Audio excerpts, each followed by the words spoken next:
Good evening, ladies and gentlemen, and thank you for attending your council meeting for Monday, March 22nd, 2010. And we'll start off with calling the meeting to order and ask for an introduction of late items. And if you would, Ms. Harrison, walk us through that, please. Thank you, Your Worship. Add item 8D, proclamations, Parkinson's Awareness Month. Delete item 11H under staff reports, unsightly premises at 830 Beaufort Drive. Add item 17A, council appointments, ratification of external appointments to the Economic Development Commission. Add item 17B, also under council appointments to the Economic Development Commission. Thank you. Could we ask for an adoption of the agenda, please? Okay, well, maybe we could do that now, that before we do that. Motion to move item 20A forward to the end of the second motion.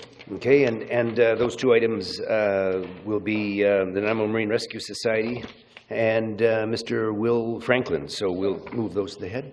Move and second, all in favor? Opposed? Carried. Going to now the adoption of the agenda. Second, all in favor? Carried. Adoption of the minutes. Move adopted as circulated. All in favor? Opposed? Carried. We're going into presentations now. And the first thing, it's my pleasure to call upon Mr. Matthew Landry. And if Mr. Landry is here, of course, on the assumption. Come on down. And we've got Mr. Matthew Landry will get certificates and medals for outstanding achievements, winning gold in the following events: 2010 Junior National Taekwondo Championships B Division Black Belt Pumse, and 2010 U.S. Open Taekwondo Championship Black Belt Co-ed Pairs Pumse. And actually, we should probably have Councillor Kip up here to go a few rounds. He's pretty good at Taekwondo too. There's times we need you, but anyway, hang on, we'll be around and we'll get some of this. If I didn't have enough paper. There's that one, and that one. So we'll start off. Maybe, you want to hang on?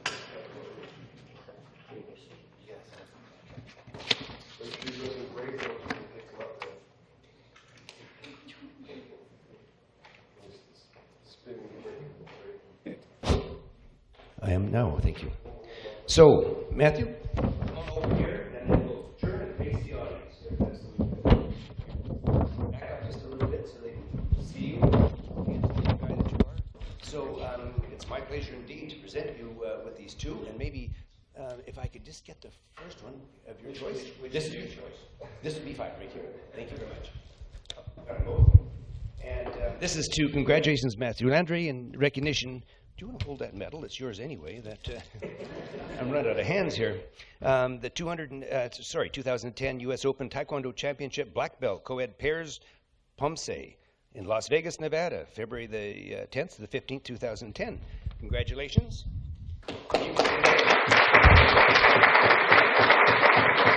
Now it's going to be your turn to balance everything there, so we'll trade you. We'll get them back to you. Don't worry about that. Keep your eye on them. And then we'll... is there another one underneath? Oh, okay. And this award here is the 2010 Junior National Taekwondo Championship B Division Black Belt Pumse, held in Halifax. You could travel around quite a bit. Halifax, Nova Scotia, January 15th, January 17th, 2010. Actually, we should hold this up and let you hold that side of it there so that people can see that one. Are there no pictures for you? Picture for you? Anyway, I've got pictures. Come on down. And we'll take a picture over here. Okay. Okay, Mom. Here's a chance.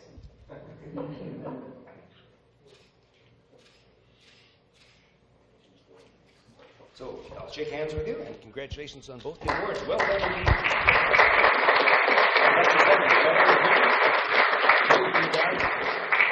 Congratulations. Now, I'm proud of you. Thank you. Now, there is another award. I'll have to get some more hardware here.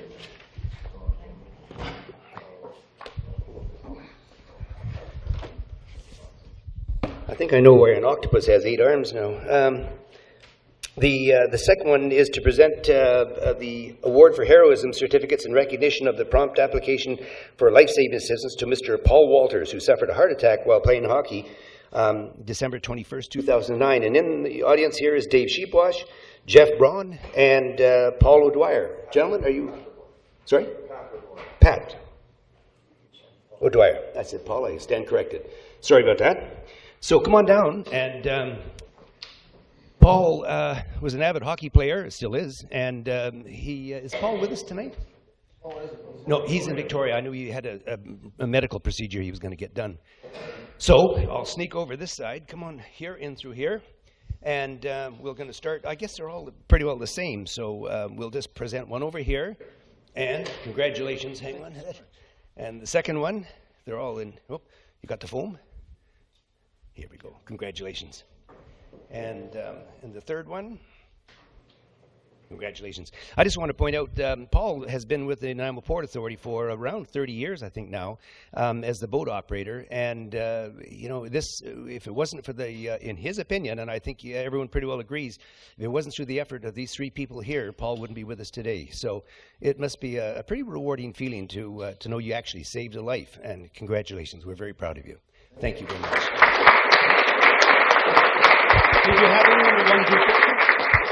Anyone up there want to photograph of you? Thank you, guys.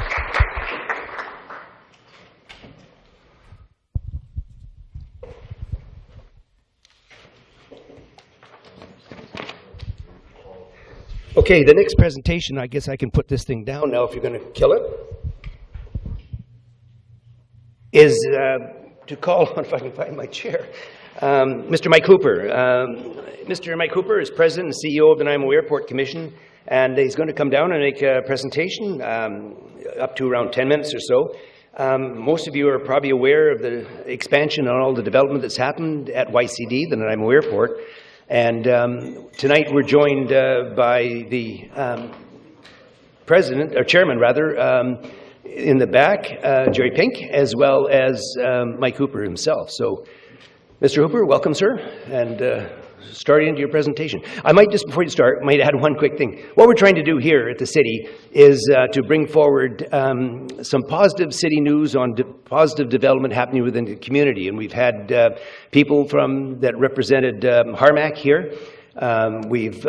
VIU has been here, and we're going to now hear from all the exciting things that are happening at the Nanaimo Airport. So thank you for coming. Thank you, Your Worship. I appreciate the opportunity to address Council this evening. I'm going to take about 7 minutes and quickly go through our operation, talk a little bit about the airport, identify some of the past projects, and then look at the projects that are coming in the near future. The Nanaimo Airport is 500 acres, and it's just south of the city of Nanaimo. It was constructed in 1942, and in 1990, an excellent group from the airport itself started a not-for-profit commission, the Nanaimo Airport Commission. The title was transferred from the federal government to this commission in 1996, and the commission has been running it since 1990.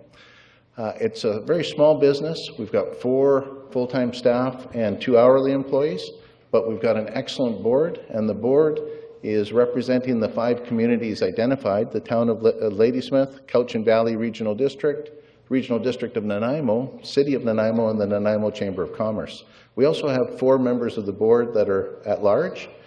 The board is a working board. They have an honorarium, but they're actually making about 25 cents an hour because they're doing so much. And this year they were very successful in completing the Phase 1 project that I'll identify in a moment.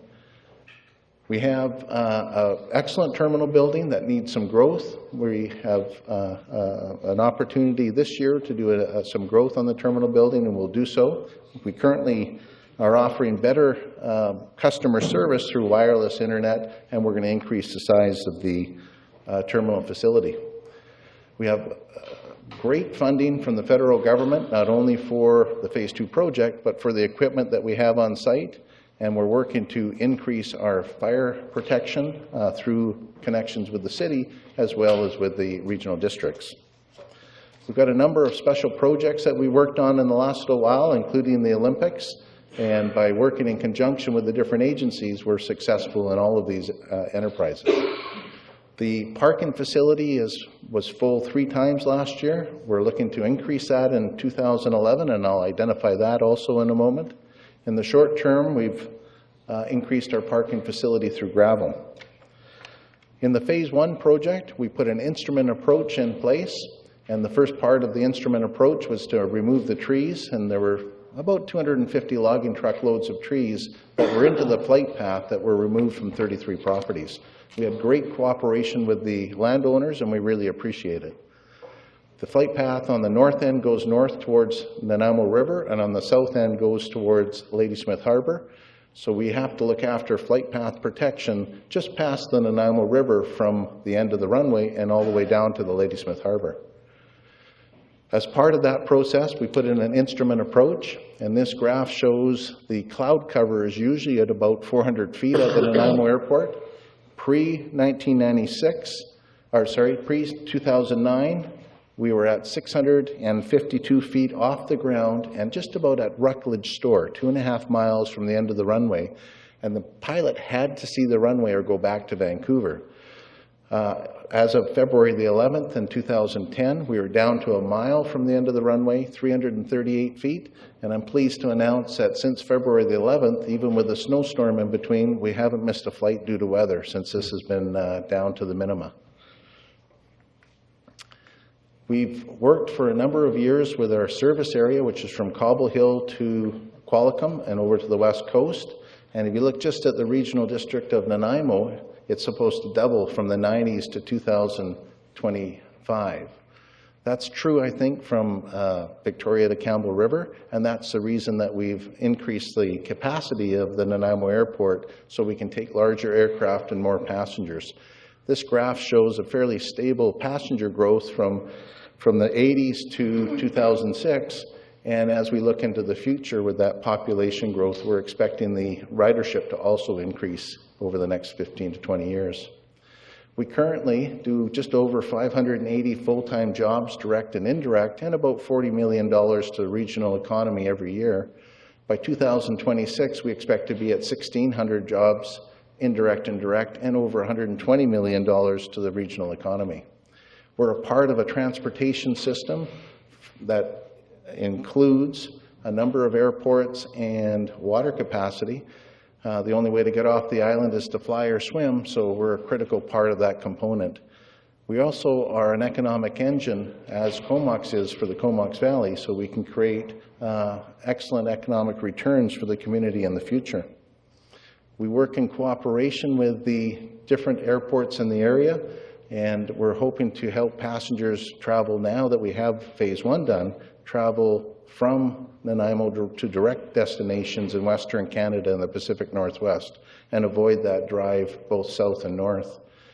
The aircraft that we can now service on site is a 737-700W, and it has sun destination capacity, but in fact we're mostly targeting Western Canada and the Pacific Northwest for our marketplace. So we have a number of aircrafts that you've seen before. The Dash and the Q400 is a prop machine that's coming out now. We have 2 different regional jets, the 50-seater and the 75-seater, as well as 737s that have landed on site before. In order to do that, we extended the runway in 2009.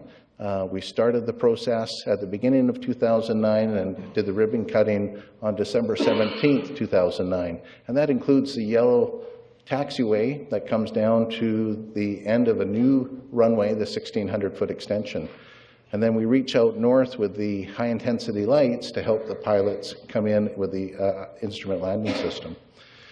As we move ahead, we know we have to do a lot of work with the air carriers, and we also understand that we have to have a mixed airport and work more closely with the general aviation groups as we grow the airport. For passengers, we realize we have to do also work with general aviation. We did the groundbreaking in the spring. We had a great summer last year with a lot of dry weather. It was a perfect time to build the runway. And all the way through to October with the paving, we were very fortunate with excellent weather conditions. And with the instrument approach finished at the end of the year. We completed the project on budget and on time. This now leads into the project that we're initiating this spring. There's 6 components to it. We're completing the detailed design right now on an apron expansion to allow for more aircraft to park outside the terminal building. Parking stalls for the aircraft, which will be cement to allow the larger aircraft to pivot after they're loaded and they won't dig into the pavement. A new maintenance building at the north end of the new taxiway. Enhanced sewer and water treatment on our existing system, adding roads and vehicle parking and a terminal building. This diagram shows the increased apron. I'm going to zoom in and you'll see that the apron is to the north of the current apron, and we're moving the fuel facility closer to the fence line, and allowing the gray area allows for more general aviation aircraft to be parked. The larger aircraft will be on the cement squares and will allow those larger aircraft to pivot out and not dig into the pavement. And those are 2 of the components from this project. The maintenance building is going to have 4 bays. We've got increased needs in the future for both snow removal and other maintenance equipment, and we're going to take our current maintenance building and make it into a fire department over the next 3 years. We're putting in increased biofilters on our wastewater. We're putting in parking on the south end of the existing parking lot, and as we grow into the future, we'll continue to grow the parking in that direction. And with the terminal building, we're growing to the north, and I'll show you a footprint straight up and straight down, but the lowest profile shows a glass building to the north, to the left, and then the middle profile shows the terminal building as it faces the apron. So we're growing both to the north and to the east. The current footprint is this terminal building, and you can see the customs area is the little dogleg to the right. When we look at the next picture, you're going to see the gray area is the current footprint, and where we're growing is towards the apron and over to the north. And that will allow for either a 737 to be loaded going out and or an RJ, a regional jet, and a dash. As we go forward, we need to have the capacity to hold enough passengers in case we have a maintenance issue with a dash, and we also have the regional jet coming in. And that's really what we're trying to do here. The runway extension is really a 50-year project, and the terminal building, the work that we're doing this year, is really a 20-year project. What I mean by that is we won't likely do any further work on the runway for the next 50 years, and we'll likely have to do further work on expanding the parking, the terminal building in the next 15 to 20 years. So that is the work that we've done in the past and the work that we're now doing by March 2011. Thank you very much. Good, thank you very much. I just wonder if we have a few questions for you, if you have the time. Councillor Patchy first. Thank you, Worship. I have more than one, but I'll make them very quickly. On the 3rd or the 4th slide, you showed the catchment area as you see it. And while I can fully understand the primary one, I have some trouble understanding the second one that goes all the way north of Campbell River. Is that a realistic one? Yeah, that's a good question, and all airports want to have as big of a catchment area or service area as possible. The reason that it's reasonable for us to have our primary catchment from Cobble Hill to Qualicum is that we're in the middle of that area, and north of that to Campbell River, folk do travel down if they have air miles, for example, with Air Canada. Air Canada Jazz flies out of the Nanaimo Airport and does not fly out of Comox. So those kinds of criteria drive the reasons for people to travel. Last question. Once you have all this in order and a great amount of money has been spent, have you got any commitment from a carrier other than Jazz at the present time to come to Cassidy?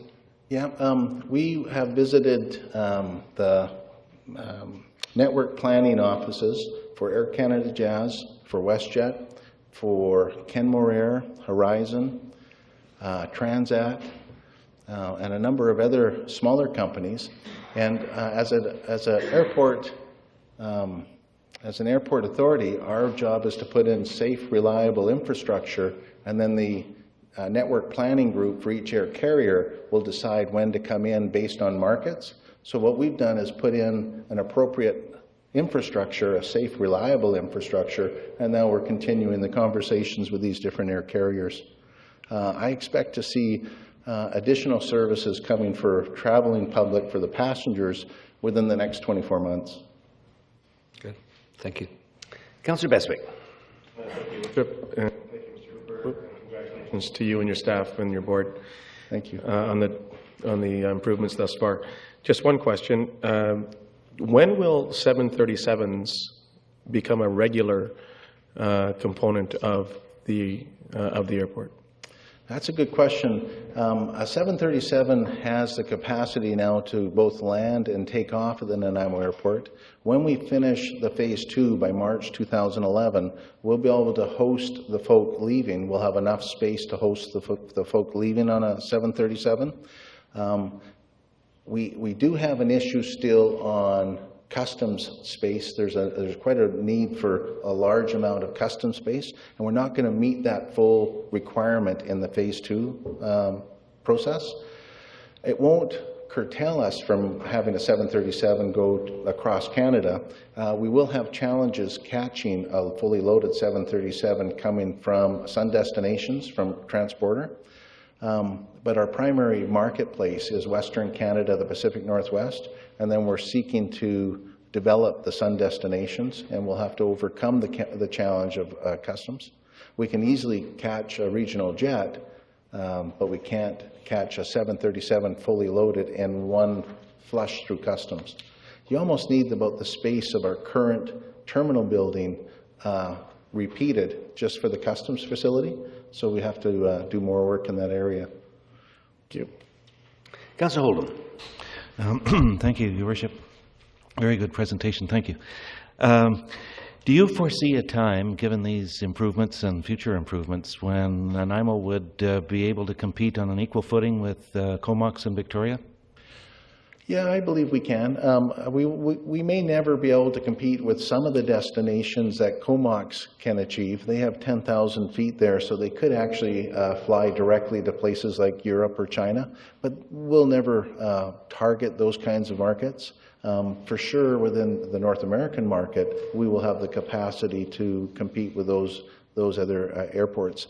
And because of the population growth, I'm going to suggest that we're going to need all of those travel infrastructures. It won't be so much a compete as that we'll need all of those different transportation nodes, including the harbor air service, fast ferries, and I think the population will fully utilize all those facilities in the future. Thank you. Well, I just want to thank you very much. I think, Mr. Hooper, that was a very interesting story. Are you on there? You have to press the button. Well, we'll give you, you're on now anyway. Go ahead. Thank you, Your Worship, and thanks, Mr. Hooper, for the excellent presentation. I think it's always good when we can show the community exactly what's happening in our community. However, I think there is still some misunderstanding by some people as to the city's role, and that we do not have any authority over the airport, and we do not control the operations of the airport. And I think it should be pointed out in the expansion, there was no city taxpayers' money involved in any of that. Very good point. For Phase 1, the funding came from the Island Coastal Economic Trust and the provincial government, and the Nanaimo Airport Commission made up the difference. On Phase 2, it's the Building Canada Fund, and it is the province and the federal government, and the Nanaimo Airport Commission will make up the difference. And I appreciate the traveling public, because we do have a passenger facility fee of $10, which is helping us pay that money. As we increase our reliability and service, we're looking to have the traveling public help us pay for that improvement. Thank you very much. Thank you. I think Ice-T as well was involved in that, an organization near and dear to some of us. Yeah, I just want to say how much I enjoyed the presentation, and I just want to point out one thing that people may not be aware of, and that is that I think a lot of times people would have the question, why don't you get the airlines to come and then build it? And I think this is the very same issue that the Port of Nanaimo has gone through. When you go to the airlines, when you go to the cruise companies and say, will you come if we do this, their position is always, you build it, we'll come and look at it, if we like it, we'll come. And I think that's the issue you're facing as well with the airlines. They want to inspect what you've done before they'll give you a commitment. And of course, that just develops into more time and more time. But yeah, Your Worship, you're right on, and it also, we have to prove out our reliability, which is why we're very happy on the results after February the 11th. well, I've had 2 recent flights in at night, and both with terrible weather, and both of them got through. And I'm quite convinced that in days gone by, that wouldn't have happened. So congratulations to you and to Mr. Pink for an outstanding job, and we wish you well for the future. Thanks very much for coming. Move receipt of the delegation. All in favor? Opposed? Thank you, Mr. Trooper. Next presentation we have is Mr. Per Christensen, Director of Information Technology, to provide a presentation regarding Nanaimo's entry into the Google Earth model, Your Town contest. Per? Welcome. You have up to 10 minutes. No. Great, thank you. Thank you, Your Worship. Good evening, Council, and good evening, citizens of Nanaimo. I am here tonight to provide an update on Nanaimo's entry into the Google Earth Model Your Town contest. And I'm pleased to say this is a good news story. In fact, I'd call it a very good news story. As Council will recall, in December, the Mayor issued a challenge to the citizens of Nanaimo to get involved in the Google Earth contest to build 3D images of the buildings in our wonderful city. The Mayor noted that Nanaimo was already dubbed the capital of Google Earth, by Time Magazine, and that was in 2008, they noted that, and that we need to expand our Google Earth empire and to hold on to our title. So I'm very pleased to report tonight that the Nanaimo citizens did step forward. They rose to the challenge, and I'm here to introduce the Google Nanaimo Earth team from Nanaimo and describe the amazing work that they have done. So first, let me introduce to you the members of the team, and 5 of the 6 are here tonight. And if I can get you to stand, I'd like to acknowledge Judith Chin, Kimberly Cummings, unfortunately couldn't make it, Dennis McMahon, Alan Reimer, Pauline Hackwood, and Chris McLucky. Great. Well, you should all stand up, and we'll give you some applause here for that. Yeah, Stand up and get recognized here. Up. I do know, in talking to staff, that it was a tremendous amount of work that very few people put in, and we're truly appreciative of that kind of contribution to the city, and I appreciate it. Thank you. Go ahead. So I'd like to take a few minutes and tell you about the amazing work that they've done. And while I'm doing that, I think Cam is going to run some pictures up here. So these are models that they have worked on. The team built a total of 98 three-dimensional models of downtown Nanaimo's buildings and structures, and they've made them available for all the world to see on Google Earth. I would like to show you some of these, and Cam's running through these, so that's great.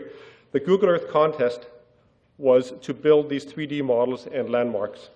These had to be exacting models to the correct dimensions and appearance of the real buildings. Plus, they had to be geospatially positioned in Google Earth. Now, not an easy task. So first, the team had to determine the building dimensions, and we don't always have the plans for them. And then they had to build the 3D scale model of the building with all the arcs and curves of the design. To do this, they had to learn to use a computer design tool called SketchUp. Once they had completed this, they took pictures of all sides of the building, and then they had to paint these images onto the model. So positioning these models correctly in Google Earth was a real challenge, as you can imagine, because Nanaimo was not exactly flat, especially downtown. So in the 2 months the team had to complete their work, they continued and worked right up to the last hour of the deadline. So the last hour, there's another model going in. 98 finely detailed buildings, and the work has been outstanding. So far, 10 of the team's buildings have been rated 5 out of 5 stars by Google Earth general viewers. That's quite an accomplishment. That means the quality is just superior.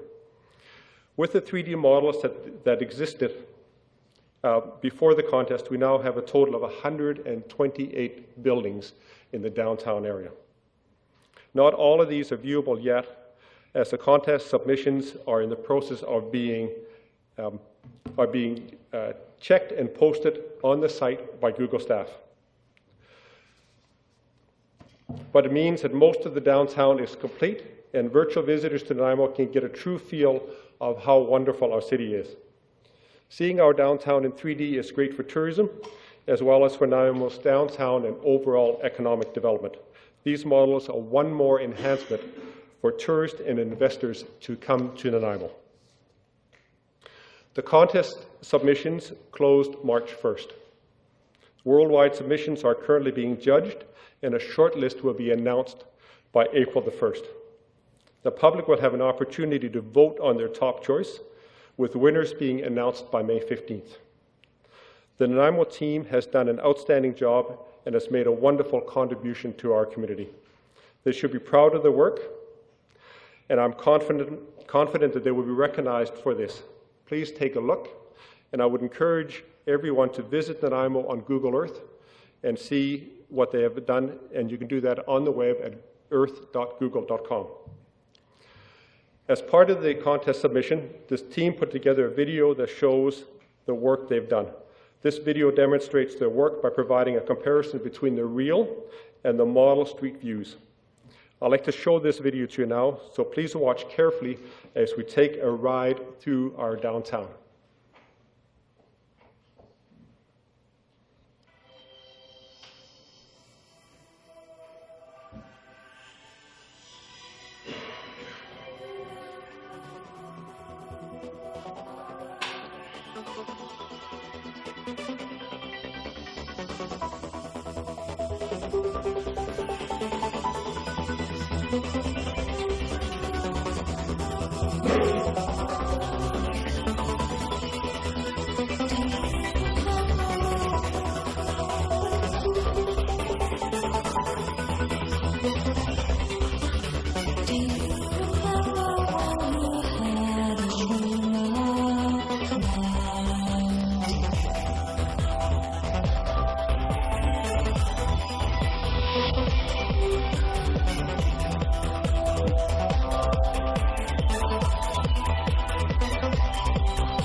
This is like driving with Jim Kipp, you know.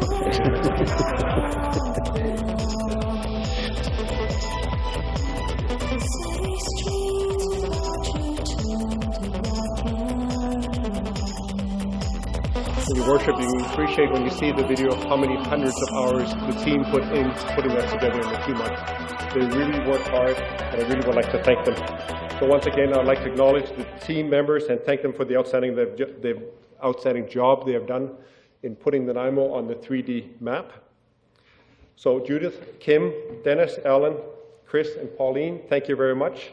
And please... Thank you, guys.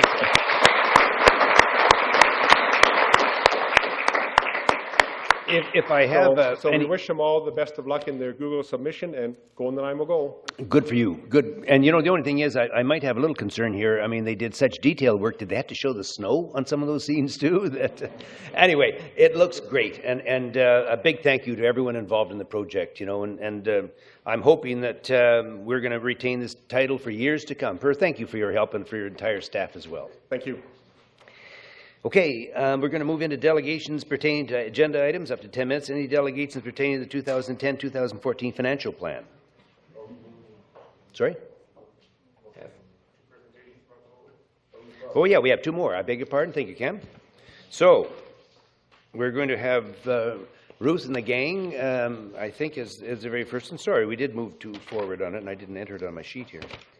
So the first delegation is the Nanaimo Marine Rescue Society, provide information regarding their organization and fundraising efforts to purchase an enclosed vessel to better serve the community's marine emergency response needs. So welcome, you have up to 10 minutes.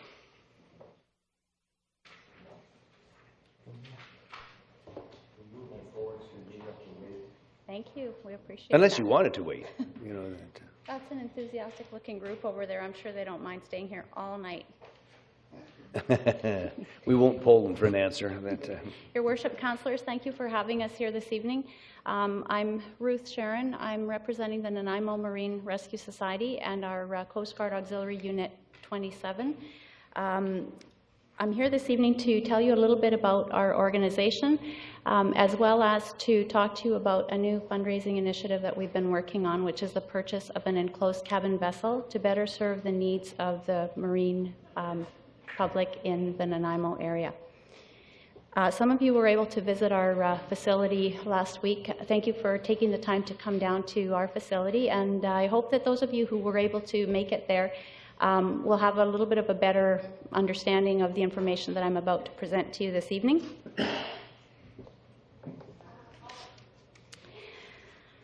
We're a nonprofit volunteer organization. None of our members are paid. We've been active in the community for over 20 years. Our volunteers are consistently the busiest in not only the Pacific region, but also in Canada. Our primary response is to provide response to marine emergencies in the Nanaimo area, as well as in surrounding islands. In 2009 alone, our volunteers responded to 94 emergencies. All of the time put in by the members of the crews was volunteer time. We were credited with saving 7 lives and assisting 94 people. It's important to note that out of those 94 people that were assisted, those could have ended up being people who were in grave or imminent danger, or in fact they could have been lives lost had there not been an emergency response vessel nearby able to provide them with safe and effective and efficient services. The value of assets that we rescued or recovered was close to $2.3 million. And again, all of that work is being done by volunteers.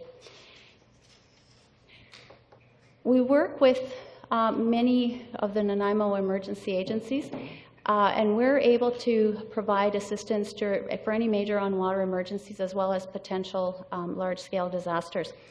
Our waterfront is used by locals and tourists alike, whether they're in dive boats or going back and forth on ferries or going back and forth in planes, or in fact coming in on some of the large, beautiful cruise ships that visit our area. Any of those could be subject to problems, and our goal is to be there to provide service for them. The emergency response service has to keep growing and keep up with the growing demands of this area. As I mentioned, we worked with other agencies. In the packets that were handed out to you at the beginning of the meeting, we do have letters of support from various agencies that we have worked with, including the fire department, the marine, as well as the land, RCMP, the Harbor Authority, and many others. You've also seen our vessel during the bathtub races, the Marine Festival, one of the huge events in Nanaimo, and we provide support during that event as well. In addition to our emergency response, we're quite involved with community events. And just to name a few, we've been involved with many of the Nanaimo Harbor Authority events, like the Snowbirds presentation that happened last summer. We promote boating safety through various public events at the biological station when they have their open house. The Yacht Club often has had open houses, and we've also been able to appear and provide boating safety information at their event. We're involved in community parades. We've been the safety boat for the First Nations Tribal Journey, along with having a lending station for children. It's called the Kids Don't Float program. It's a lending station of PFDs for kids who don't have life jackets. We have a mentorship program for junior members. We provide marine safety education through workshops for youth, scouts, Girl Guides, various youth camps. Just recently we attended the coaching clinic for the people who are going to be coaching the Dragon Boat teams this summer, and provided some boating safety and water safety information for them as well. So we try to be active in other areas other than just the emergency response. We've been proactive in keeping up with the growing and the changing needs of this marine community. Our vision is to respond to Nanaimo's growing demand for emergency marine resources, and it is growing, as everything is in Nanaimo, and in particular the use of the waterways. And the second thing is to continue to provide the highest standard of emergency response using the most effective vessels and equipment possible. We're being tasked to do more and more difficult and more complicated rescues, and our equipment, our vessels have to match that for the safety of the patients that we recover as well as for the safety of our crews. So in mentioning that we've been proactive, we've had a plan. Our growth has been pretty coordinated. We started with the original rescue boat that you see in the PowerPoint. It's still with us, the Rescue Whaler. It's a Boston whaler, and we love it dearly, but it's got some limitations as a rescue boat. By 2002, we were able to fundraise and purchase the vessel that we currently use as an emergency response vessel, and that's the GB Mennel, which you see as the red inflatable vessel in the PowerPoint slide. In 2008, with the help of the city, we moved into this lovely facility that's at Brecken Boat Ramp. The city of Nanaimo helped us to get the location and to expand the existing dock that was there, so now we share it with the paddling group. And through our groups, our volunteers' fundraising efforts, we had the boathouse built and were able to move into it.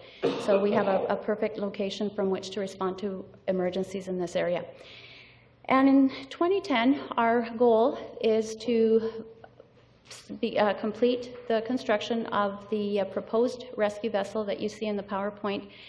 It's an enclosed cabin vessel, and it will serve the needs of this growing community for the next 20 to 30 years. The vessel has a life of 20 to 30 years expectancy. So our current backup vessel, the Boston Whaler, we still have it, but it's got some limitations. First and foremost, it isn't designed as a rescue boat. It never was. It's done a great job, but there's limited space for crew and for patients. Crew and patients are exposed to the elements. We can't very easily secure patients or stretchers to that vessel. We can't secure our RCMP or ambulance personnel who might be riding with us to or from a call. Communication is very difficult with the configuration of that vessel, and it's still relied on as our backup vessel. So we're hoping that we will be able to soon have a new platform that would allow us to retire that vessel from duty and have something that's more suitable for the needs of this community. So our plan is to purchase an enclosed cabin vessel. The first and foremost reason is for increased crew and patient safety. In the local waters, the conditions can be cold, can be rough, so we're looking for a vessel that will provide protection from the elements. We're looking for a vessel where crew can be secured and aren't exposed to the elements for hours on end when they're doing searches. And some of our searches are literally hours. If we were helping the ferries try to locate a lost person or person who's fallen off or jumped off a ferry, that's a lot of hours. You can imagine that's like looking for a needle in a haystack, and that could be, the crew could be exposed to the conditions for many hours at times. So we're looking for something where our crews are secure, they're sheltered from the elements, patients that we pull out of the water so that they can be properly secured. And this current vessel has the capability to secure a stretcher to it, and in fact can hold several stretchers, as well as to provide a proper transportation situation for emergency personnel as well. Our CMP, as I mentioned, ride with us, so do ambulance personnel, and in this vessel they can be seated and secured and fastened in to ensure their safety. Communication, which is so important during search and rescue taskings, is much improved with the enclosed configuration of the vessel. The propulsion system will be jet, so that provides a much safer and better propulsion system in terms of safety for the people that we're pulling out of the water. And as well for accessing shallow areas, the mud flats, our beach extractions. Often we have to bring the vessels into very shallow waters, and jet engines will allow us to do that a little bit more easily than the current engines that we have. The size of the vessel, its speed, its capabilities would allow us to respond to any major marine disaster. And as I mentioned earlier, the life expectancy for this vessel is long. It's 20 to 30 years. And the good news is that we are almost there. Thanks to the generosity and support of our community, we've raised $400,000 of the cost of that new vessel. So the projected cost is $475,000. What we're asking is for support from the city, the regional district, and the Port Authority, who are the areas that are benefiting from the services provided by this organization. Through matching contributions of $25,000 from each agency, we would be able to have this vessel in the water in time, hopefully, for the summer season. So we're asking for your support as we complete this project. We thank you for the previous support that the City of Nanaimo has given us in so many ways. And that concludes my presentation. Thank you, Ms. Sharon. Just a question I have. I don't see anywhere where there's reference to the speed of the vessel. What's the service speed of it when it's operational? 40 knots? Very quick, yeah. Yeah. That's moving along pretty good. I guess we have a question from Councillor Patchy. Thank you, Worship. Thank you, Ms. Sharon, and thank you again for having hosted some of us last week. It was really welcome. Well done and interesting. I have two questions for you. The first one is, could you explain the range of the area where you do your rescue work? Sure. We're not limited to a specific area or range. Our taskings come from the Joint Rescue Coordination Center in Victoria. They're the ones that do the taskings for marine and air emergencies. So if there should be a marine or air emergency that requires assistance, they task the vessels that they feel are best suited for the tasking, and also the vessels that are needed to assist. So that may be one resource or it might be many. So potentially we could be tasked as far north as they would like to task us. There is a Coast Guard station in French Creek, and so we could potentially be there helping, assisting them. We've had taskings down as far as Ladysmith. Ladysmith does have a Coast Guard auxiliary station. They haven't been operational all the time. They don't always have crews on call. And we've been very fortunate to have crews that we've managed to keep our crews on call 24/7, 365 days a year. So we've occasionally covered their area either to assist them with a tasking or if they haven't had their vessel online. The majority of our calls are in the Nanaimo area, but we've also served the surrounding islands. We've done some medevacs. We've transported people. We've helped boaters near their homes off Gabriola, Protection, Newcastle, and further south. Thank you. The other question I had was that you are an auxiliary. Yes. Where is Where are the big guys? Are they in Victoria or? Our Unit 27, Coast Guard Auxiliary Unit 27, is part of the Coast Guard Auxiliary Pacific Region. The head office for the Pacific Region is in Victoria. So if you were not here and not operating in our waters, where would the service have to come from? If our auxiliary unit weren't here, you have French Creek Coast Guard Station and Ladysmith Coast Guard Auxiliary. They're the closest ones. There is a Coast Guard station in Ganges as well. Okay, thank you. And Richmond, we get the hovercrafts. side We've as worked well. with them. I Yeah, understand. absolutely. Yeah, and they're here fairly often to assist with taskings. Well, I think by virtue of the number of calls that you made last year, something in excess of 90 indicates how active you must be. There were 3 financing units that were a bit identified, the city, the regional district, and the Port of Nanaimo. Have you spoken to the other 2 yet? I'm just kind of curious. Have you got commitments from any of the others? Where I'm going with this? We've presented this information and we've presented our request to the regional district of Nanaimo. We have a presentation scheduled at the Port Authority offices this Wednesday morning. So we are speaking to all 3 groups. Okay, well, it's certainly a great organization. There's no question about that. Councillor Sherry.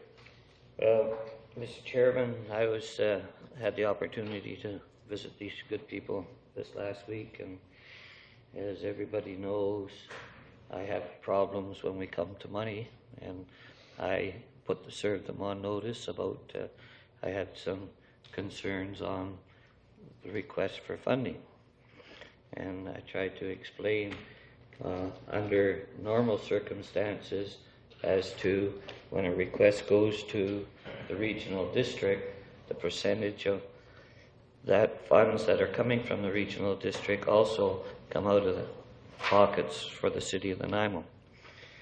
And to my surprise, were worse than what I had indicated to you people on Thursday, because under information supplied by the regional district, if there was $25,000 granted from the regional district, they got alternate 1, alternate 2. And the Nanaimo portion under alternate 1 is $19,600. Under alternate number 2 is $17,910. So when you see that, it comes out of the coffers from the city of Nanaimo.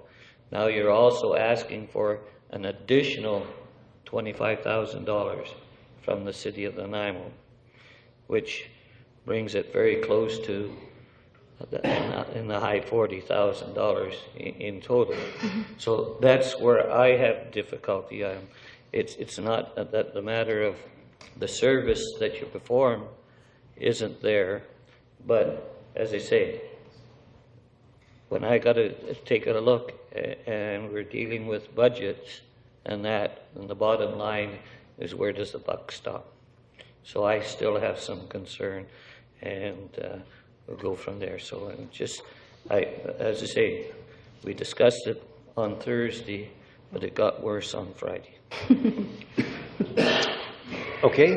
Well, anyway, I still think it's a wonderful and essential service, and I want to thank you and your staff for coming, the crew for coming as well. And we wish you well, and it's something that Council will certainly consider, and we'll render our decision at the earliest possible date. Thank you for your time, and thank you for a great presentation. Thank you for having us. Thanks.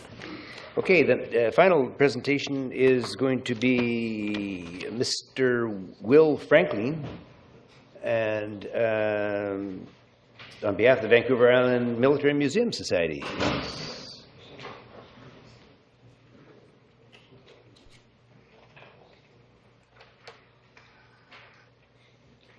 Welcome, sir. You have up to 10 minutes. Thank you very much, Your Worship, Mayor and Council and special guests. It's a privilege to be here on behalf of the Vancouver Island Military Museum and our committee, which is the Operation Nanaimo-Gram Committee. I also have a fellow member of that committee with me, Joe Hazelzet, who's a member of our board as well, and our president, vice president are in the gallery.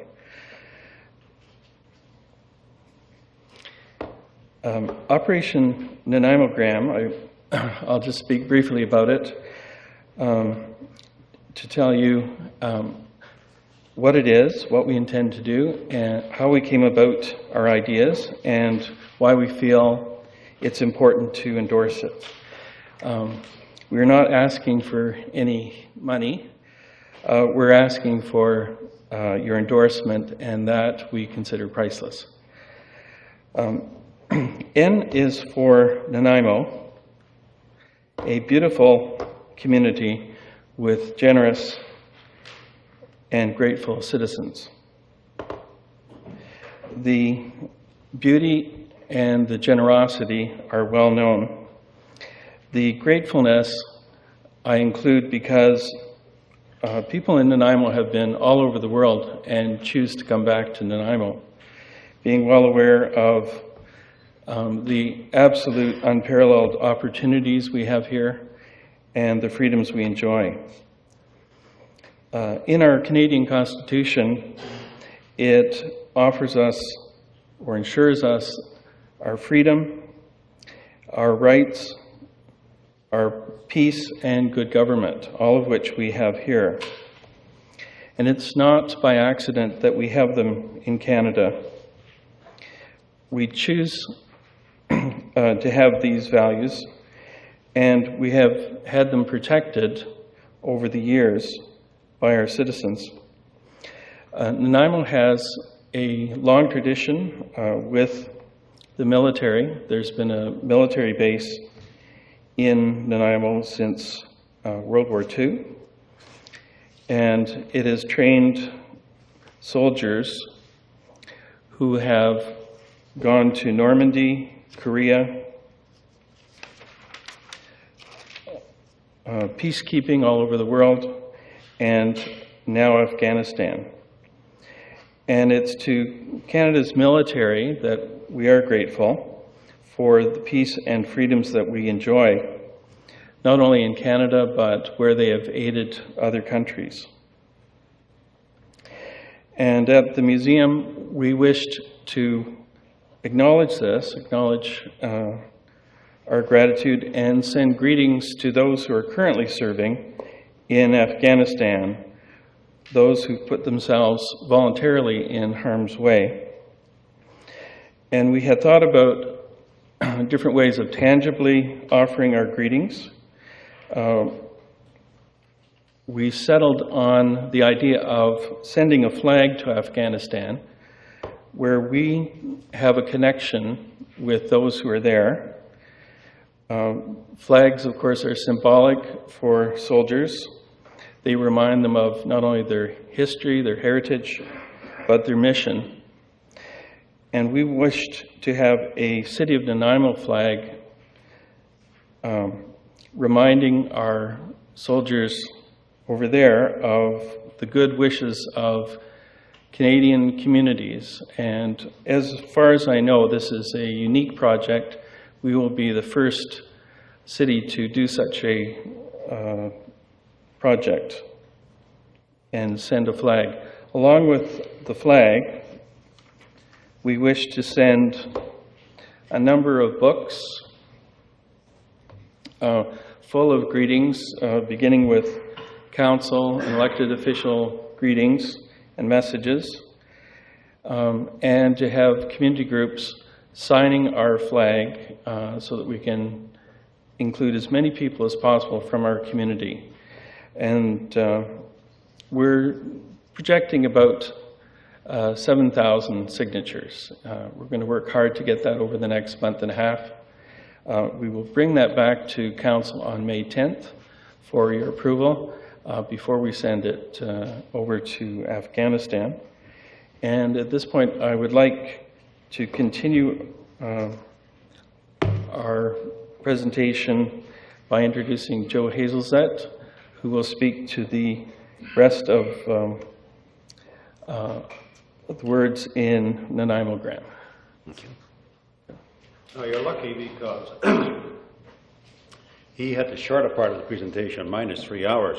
I see. So, I see. Well, thank you for coming, sir. That was it. I'm beholden to you, Your Worship, and certainly to Mr. Unger and Mr. Pachi, a countryman of mine, of your, because if there's anything about liberation, I'm from the land that was liberated by the Canadians, called Holland. And I say that with a great deal of pride. I'm involved in a variety of things, and they all come down to the Military Museum, because that's, I thought, was a nice vehicle for a young buck like me to bring thanks to Canada forever and ever, as long as they'll have me out there. One of the things that I do out there is volunteer with my comrades, which is a word that I really don't appreciate. I'd rather like colleagues or buddies. Comrades sounds a bit reddish to me. But in any event, I'm supposed to be on task here, and if I get going, I'll get off task so easily, and all those people in the gallery will say, who the heck is this guy? Why did he come? Well, I'm here to bring greetings on behalf of the museum itself. Thank you for having us and listening to us. And are for recognizing it is not easy to be a soldier out there, no matter how many buddies you have around you. So if we can recognize the fact they are there, we are not asking why they got there. That is not our business. Our business is to support them now that they're there. That's the key point. And I think it's important to remember. So by having a flag project signed by citizens of the city that is an harbor with heart, that is a new slogan for it, by the way. I thought I invented one right here. A city, a harbor city with heart. Because you like slogans, I know that. I'm a rookie in Nanaimo, by the way. It's only 8 years that I've been here. And, but I decided to stay, certainly for this presentation. I think it's important that you know that I have a few things to say. Remembering, the slide says, in other words, stay on task, Joe. Don't wander too much and don't get too tangential in your presentation. Remembering is a serious matter on November the 11th, but it is a serious matter every day for those who are grateful for the service given to our nation and the world by those who are now in Afghanistan in less than happy circumstances. And you probably know that the number of fallen has risen by 1 as of today. That is not happy. That is bad news. We are up to 141 people who gave their lives. And out of the 141, there are 2 aid workers, there's 1 reporter, and there's 1 diplomat. And the rest are all young men and women. So, to their memory, we do this. Will, if I need to say anything else, you just keep me alert here and keep me awake. I'm quite awake here. We'll help you too, don't worry. You too. In other words, time is almost up, right? Very close. Yeah, very close. I got the message. A for armed forces and for allied forces, but in this case it's the Canadian troops out there. And too often we get involved in the fact of it's so far away. What in the world are we doing out there?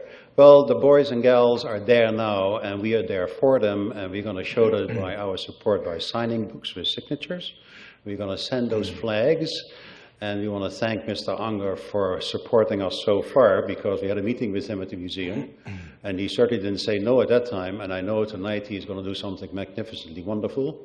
Did I put you on the spot here? No, not really. But we want to be task-oriented. Afghanistan is a land far away. We are close at home, but we have some 20 or 30 Nanaimoites right now who are out there. So this is not a project for in the abstract. This is a very concrete situation.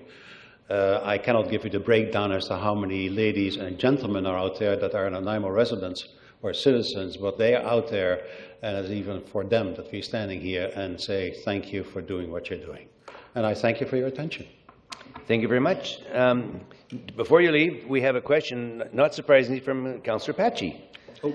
Well, you know, I can't pass up this opportunity to say thank you for expressing thanks for our combined liberation in 1945. It's extremely important. I was in Afghanistan 30 years ago and spent some time there. I know how difficult it is and how inhospitable and dangerous the country is, even if there's no war. So I have a good understanding of that. On the lighter side, you told us, Mr. Franklin, that you need 7,000 signatures, roughly. I'm the expert on signatures. I'll show you a good spot on the seawall on a sunny afternoon, and you'll have them in no time. Great. Thank you very much for the presentation. Okay, Councillor Unger. If there are no further questions, I would like to move a motion of support for our troops in Afghanistan, and that the city provide 2 flags as requested, and also a space at City Hall where they can set up a desk and have the citizens of Nanaimo come in for the signing. That's my motion. Okay. Okay, it's moved and seconded. All in favor? Opposed? Carried unanimously. Thank you. Thank you very much, gentlemen. Appreciate it. It's a very worthwhile endeavor that you're taking on here, and absolutely, it's nice to be able to recognize the people that are in harm's way. Well, now back into the regular agenda again, and the next item is, we're back on 6, delegations pertaining to the agenda items. Delegations pertaining specifically to the 2010-2014 financial plan. Seeing none, proclamations, we have 4. The proclamations are as follows, 2010 April 18 to 2010 April 24, National Volunteer Week in the City of Nanaimo. That 2010 April 24th is Landscape Architects Day in the City of Nanaimo. That 2010 April 25 is Parental Alienation Awareness Day in the City of Nanaimo. And the final one is that the month of April is Parkinson Awareness Month, also in the City of Nanaimo. Commission reports, and we're going to move now into committee reports. Item 10A, Social Planning Advisory Committee, Annual Work Plan. And the committee's recommendation is that Council endorse the Social Planning Advisory Committee Annual Work Plan for 2010. If someone would like to move and second, all in favor? Opposed? Carried. The Joint Use Committee, appointment of a school district representative to Plan Nanaimo Advisory Committee, PNAC. Committee's recommendation that 1, Council approve an appointment of a school district representative as a member of the Plan Nanaimo Advisory Committee, and 2, direct staff to amend the terms of reference of PNAC to include 1 representative from the school district number 68. Does someone like to, are you going to make a move? Any discussion on it? Go ahead, Councillor Oldham. Mr. Chairman, I would move the committee's recommendation only, number 1. Is there a seconder for number 1? Second. All in favor? Opposed? Carried. Item number 2. Direct staff to amend the terms of reference for PNAC to include 1 representative from School District 68. Staff recommendation that School District number 68 representative to be an employee of the school district. An employee would provide technical expertise related to the impact on school district facilities. Political discussions would occur at the council level. What's your pleasure? Okay, moved and seconded. Discussion? Councillor, go ahead. Go ahead, Lane. I think, Mr. Chairman, we should read what is being moved here. Simply, I had included the staff recommendation. But the motion excluded it. So the motion, as I understand it, Councillor Unger, is to direct staff to amend the terms of reference of PNAC to include 1 representative of the school district number 68. Is that correct? Oh, sorry, Councillor Oldham, you made that. Yeah, without the staff recommendation. So that's the motion on the floor. Thank you. Is there a seconder for that? I think it was seconded by, yep. Okay, any further discussion? All in favor? Opposed? Carried. Going down into development services, DP 631, 253 Victoria Road. Staff recommendation that Council 1 issue development permit number DP 631 at 253 Victoria Road with the following variances. Required front yard, Victoria Road major collector. The required front yard is 10 meters or 32.8 feet. The proposed setback is 0.22 meters or 0.72 feet. A proposed variance of 9.78 meters or 32.09 feet. The required rear yard is 10.5 meters or 34.5 feet. The proposed setback is 1.5 meters or 5 feet. A proposed variance of 9 meters or 29.5 feet. The required side yard lane, the required side yard is 3 meters or 9.8 feet. The proposed setback is 1.03 meters or 3.38 feet, a proposed variance of 1.97 meters or 6.5 feet. Required flanking street side yard on Farquhar Street, the required flanking street side yard is 4 meters or 13.12 feet. The proposed setback is 0.56 meters or 1.84 feet, a proposed variance of 3.44 meters or 11.3 feet. Lot coverage, the maximum lot coverage is 35%. The proposed lot coverage is 44.1%, a proposed variance of 9.1%. Allowed small car parking spaces, the maximum allowed small car parking space is 33% of the total required parking. The proposed small car count is 50% of the overall required parking spaces, a proposed variance of 17%. And 2, direct staff to secure road dedication from both Victoria Road and the lane which borders the northern property boundary. Move and second. Any discussion? Councillor Padgett, are you on? Question. Okay. Thank you, Worship. A question to staff, if I may. On page 31, the bottom 2 paragraphs, it refers to the fact that at some point both the South End Community Association and Nob Hill had some problems with the design. And then on the staff comment on the top of 32, it goes on that the applicant was not prepared to change the concept from a contemporary design to a traditional design, but he was prepared to make a number of changes, and you list them.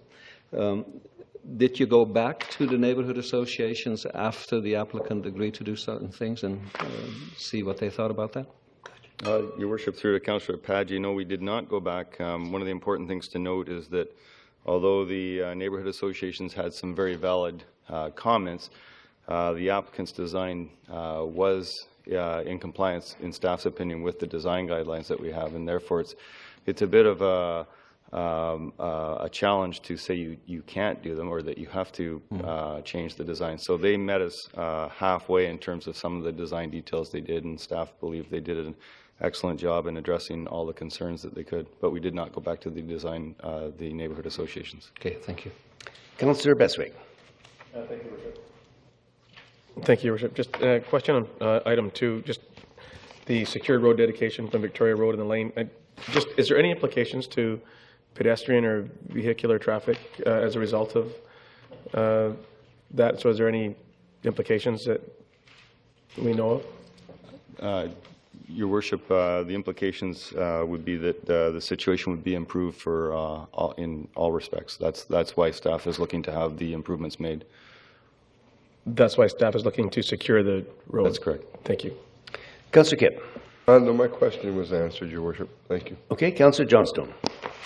Your Worship, with regard to the small car parking spaces, 50% of the overall required parking, it seems a bit large. It's 50% of the overall required parking spaces. So that requirement hasn't been met.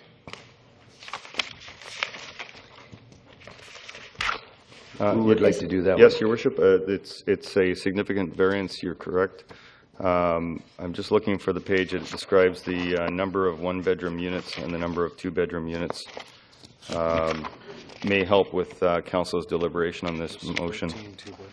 There's 14 two-bedroom and one one-bedroom, 5 one-bedroom and dens.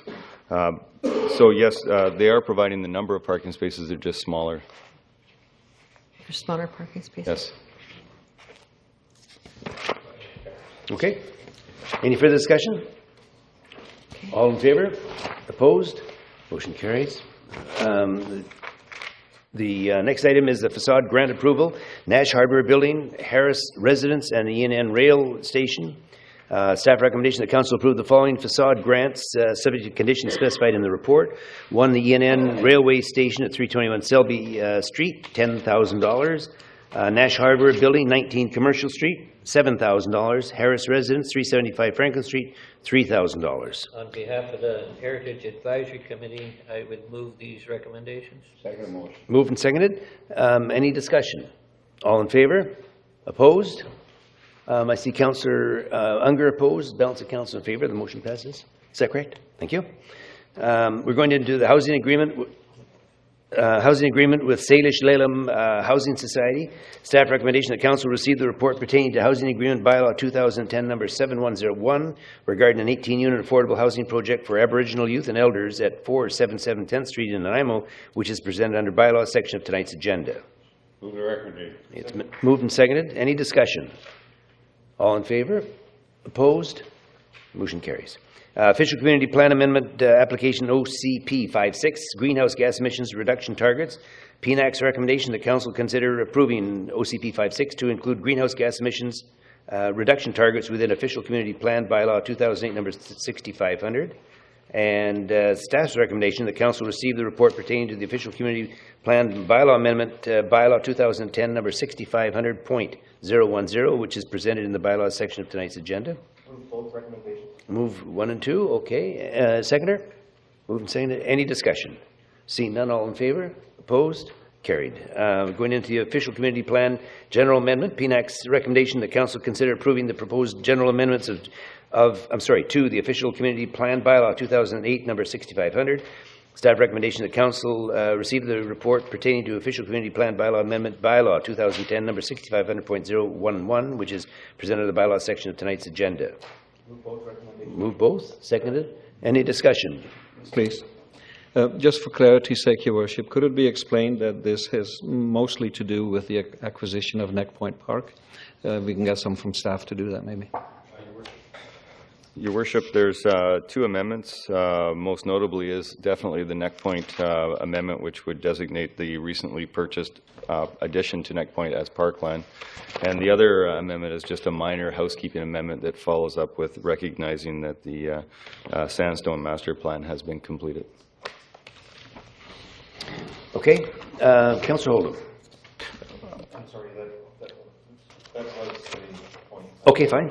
Okay, it's been moved and seconded. All in favor? Opposed? Motion carries. We're going to move into UBCM Senior Housing and Supportive Initiative. Staff recommendation that Council endorse the application from the city to the UCBM, say it again, UBCM Seniors Housing and Supportive Initiative, SHSI, for the development of a community garden targeting seniors in the city centre. Move the recommendation. Moved and seconded. Any discussion? Oh, Councillor Sherry, go ahead. Well, Mr. Chairman, on page 59, they identify the gardens close proximity to a 40-unit supportive housing for the Canadian mental health. Can we have an idea as to what the location of those housing units are to better identify where these gardens are to be put? Good question. Okay, you're on. Your Worship, Councillor Sherry, the location, as you may recall, is related to the Housing First Wesley Street project, which is the 3 lots that the current John Howard Society building is located on. And the proposal for the community gardens is just directly north of that. So between the John Howard Society site and the Quinnell Gym building, there's a vacant parcel in between the two. So that's the proposed site for the community garden. I think it's important that the community have an idea of the location. Thank you. Good, thank you. Any further discussion? All in favor? Opposed? Motion carries. And we're going to go into item G, like golf subdivision approval, cash in lieu park dedication, 5660 Hammond Bay Road. It's SUB 00802. Staff recommendation that Council approve the acceptance of a cash in lieu contribution instead of parkland dedication for the subdivision of lands described as Lot A, District Lot 40, Wellington District Plan 29333, except part of Plan 32282, 5650 Hammond Bay Road. Move the recommendation. Moved and seconded. Any discussion? Seeing none, all in favor? Opposed? Carried. We're moved into unsightly premises, and I just think the one Beaufort's been pulled, and so the one I'm showing next, Ms. Harrison, is item I, unsightly premises 130 Cliff Street, and it's requested that council hear anyone wishing to speak with respect to unsightly premises at 130 Cliff Street. If anyone's in attendance, if not, the staff recommendation is that council pursuant to property maintenance bylaw number 1990, number 3704, We're looking at the street behind us there, okay. To remove graffiti from the premises within 14 days, or the work will be undertaken by the city's agent at the owner's cost. Move the recommendation. Second motion. All in favor? Opposed? Carried. Unsightly premises, 536 Franklin Street. It's requested that council hear anyone wishing to speak with respect to unsightly premises at 536 Franklin Street. Anyone in attendance here tonight? Seeing none. The staff recommendation. Seconded. All in favor? Opposed? Carried. Unsightly premises, 34 Nickel Street. It's requested that council hear anyone wishing to speak with respect to unsightly premises at 34 Nickel Street. Is there anyone in attendance which would like to speak to items at 34 Nickel Street? Seeing none. Move the staff recommendation. Second motion. All in favor? Opposed? Carried. Unsightly premises, 211 Terminal Avenue. It's requested that council hear anyone wishing to speak with respect to unsightly premises at 211 Terminal Avenue. Anyone in attendance for 211 Terminal Avenue? If you would. Oh, there's someone there.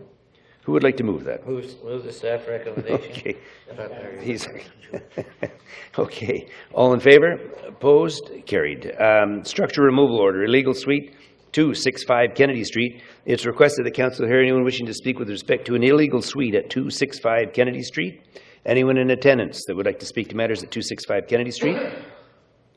Seeing none, the staff recommendation of the council pursuant to section 72 and 73 of the community charter order the owners of 265 Kennedy Street to remove the secondary suite or bring the property up to standard within 30 days. Okay, that moved and seconded. All in favor? Opposed? Carried. Structural removal order, illegal structures, 1041 Mon Road. Is there anyone in attendance from 10 that'd like to speak to matters related to 1041 Mon Road? Move the staff recommendation. Okay, moved and seconded. All in favor? Opposed? Carried. Unresolved building deficiencies, notice on title, section 5.7. It's requested that council hear anyone wishing to speak with respect to unresolved building deficiencies or illegal suites on the properties listed below. I didn't think my voice is going to hold up. The first one is 110 Acacia Avenue, illegal construction, enclosed carport, and finished basement to include a secondary suite. Anyone in attendance for 110 Acacia? The second one is 2374 Mill Road, illegal construction, enclosed carport, and finished basement to include a secondary suite. Alterations to include an additional secondary suite and construct a carport. Anyone in attendance for 2374 Mill Road? Yes, ma'am. Please come forward. If we could just get your name and address and your interest in this property, please. My name is Ann Qualitza, and I live at 2374 Mill Road. Okay. Just for clarification, does staff need spelling on the name, or are we okay with that? We're good? Okay, thank you. Go ahead. Well, I never considered the basement a suite. My husband and I use it because he's disabled and he has a hard time walking up and down the stairs. So we use the downstairs most of the time. And I don't consider it a secondary suite. Have you had discussions with staff concerning this? Yes, I have. And actually, they said that, there's no point in my even coming here because of that. But I thought I would just let you know that, I don't consider this a secondary suite. Yeah, do you want to go ahead, Mr. Gore? Your Worship, this residence, there is a house with a major addition on which has a secondary suite in the addition. The addition is oversized for the secondary suite. In the basement of the building, as the delegation noted, there is another suite there, which is currently not occupied by a separate tenant, but it is set up as a second suite. So the request before you is to remove that second suite and bring the other suite into compliance. Any comments? Well, no, I guess not, but still, I insist it's not. My husband and I use it downstairs because he's unable to walk up and down the stairs, but, okay, Well, I think staff pointed out there's an additional suite, is that correct? Yeah, the log house was built for my daughter, and anyway, I guess I really don't have much of a comment after this, so... Thank you. Okay, thank you for coming. Your Worship, I have a... Before you go, we have some questions here for you. Before you go, Councillor Beswick is first. Oh, sorry. Thank you. This may, in fact, be a question to you. And are you the sole occupant of the house? Yes, my husband and I are. And then a question to staff. Are these things that are brought to us typically brought to us from a matter of public complaint? That's correct. And typically they would be brought to us for safety, or there was parking issues on the street, or noise, or some public complaint of some public nuisance of some description. Is this a safety issue? The issue that it was brought to staff's attention was the construction of the addition, which is a two-story major log cabin addition to this house, which has a separate self-contained suite in it. Staff went in to deal with that complaint and also inspected the remainder of the house to confirm it was in compliance and found the third suite. Hence, we're bringing forward both of those for you to deal with through a notice on title, is our staff's recommendation.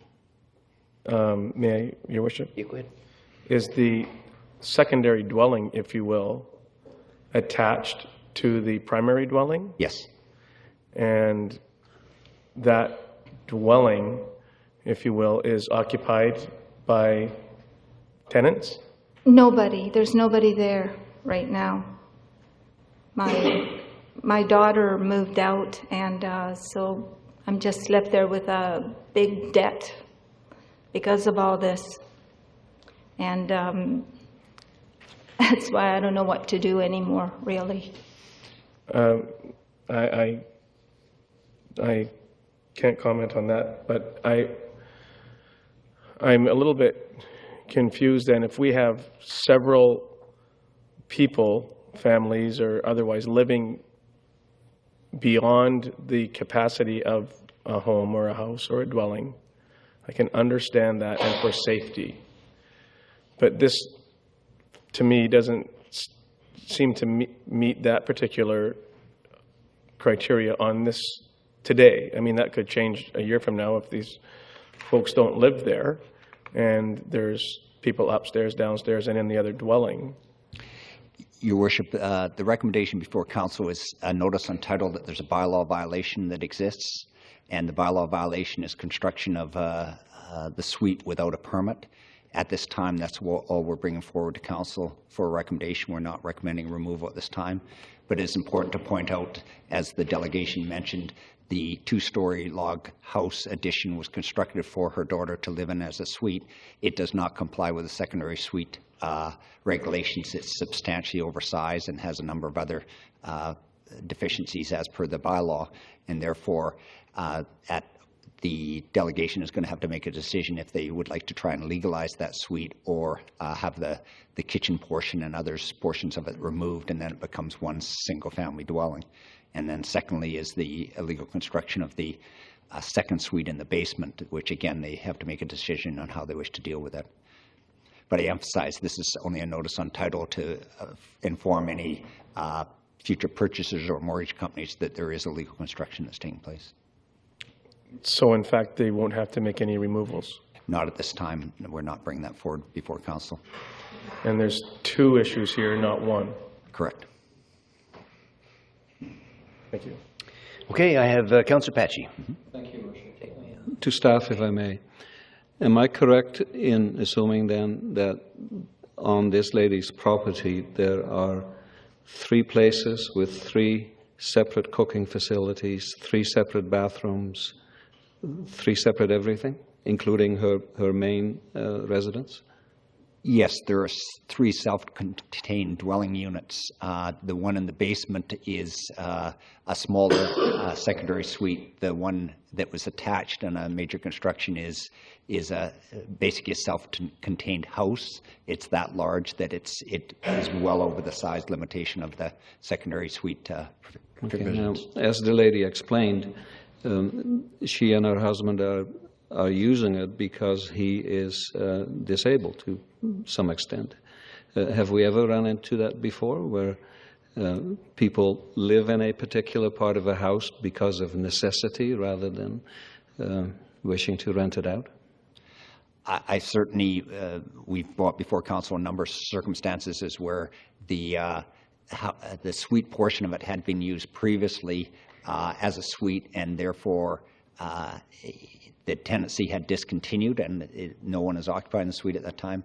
Still, in those circumstances, the recommendation by staff is to put a notice on title, and then any future people coming in to deal with that house, either through purchase or mortgage, would be aware that there is illegal construction. Okay. Then finally, Your Worship, if I may, the notice on title then, would that just deal with the one unit that this lady and her husband are living in? Or does that also cover the other secondary suite, which by your statement is too large? It's all one property, so it would cover just one? Both of them. Thank both you. suites, yes. Thank you. Okay, Councillor Holden. Thank you. Thank you, Your Worship. And again, this is to staff. I can understand the oversized suite, especially if it was built without a permit. Is that the case? The construction of the two-story log cabin, I believe, was built with a permit, but not with a suite in it. It was a two-story addition to the existing house, and then at some point a suite was added to that to make it self-contained. Okay, and that's oversized, and so clearly is a violation of the bylaw, but may or may not be a safety issue, and so we may or may not want to carry on any further than just noting that on title. There still is safety deficiencies in the addition that was converted, the two-story addition that was converted, and certainly we would be looking for those to be rectified, and that would be in a future council report if the property owner does not rectify it. Okay, like I say, I can understand that one, and perhaps the owner can too. The problem I have is where people choose to live in their own, in the main original part of the house. Why can't they live in the basement if they want to? I mean, I just don't see that as a suite issue at all. The first one is, but the second one, clearly, if that's the more accessible level of the house, why can't they move into that part of it? By all means, they can move into it. As I say, what we're recommending is there was illegal construction in the basement of the house that created the second dwelling unit, and that's what we're recommending putting a notice on title for. At any point, that suite could be rented, as the delegation has noted. That's not their intention at this time, but that's why we would recommend the notice on title. So it's completely not only self-contained but lockable from the rest of the house? Yes, I believe there was a lock in the door between them. The delegation could confirm that. So do you see that as a completely separate unit in the basement that could be lived in by someone separate from the people upstairs? No, when they built the log house, it's supposed to be an attachment. So there's two doors like going, is that what you're saying? No, the I'm issue of the sorry, log... I'm very nervous. I guess sorry, I'm not used to this. The issue of the log house, I'm supporting staff on that. But I am concerned about what you're doing with the basement of the original house. Nothing. My husband and I live down there, and that's about it. And do you have access to the rest of the house from there? Yes, I do. Like, I have access to the other house too, to the log house and the rest of my house. Okay, finally, if in the future some future owner of the house, not you, would they be able to rent that basement area as a separate suite? I imagine, yes, they would. That's okay. true. Yeah. Thank you. Councillor Kipp. Question to staff first. What's the size of the property? I don't have that information in front of me. I Can the believe delegation? It's nearly half an acre. The half-acre property, okay. And is this, you're saying that you use the kitchen because of your physical disability of your husband? Yes. It's similar like a summer kitchen?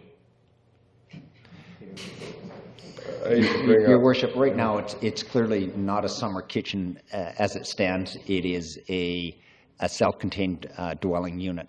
But we'll certainly, the intention is to put a notice on, or staff's recommendation is put a notice on title. We will work with the owner to see if there's a method that they can retain the portion of the suite downstairs that they use and continue to use that method. But of course, as the previous councillor mentioned, is that there's a concern it still could be rented out separately at any time. So. Okay, thank you. That answers my question. Okay, because there are actually two deficiencies that we're talking about here, not just the one. Councillor Unger. Thank you, Your Worship. I just want to make sure that you understand There's nothing you have to do now. A notice on title strictly goes on the title to tell any future buyer that it is not a legal suite, or either one of them is not legal suites.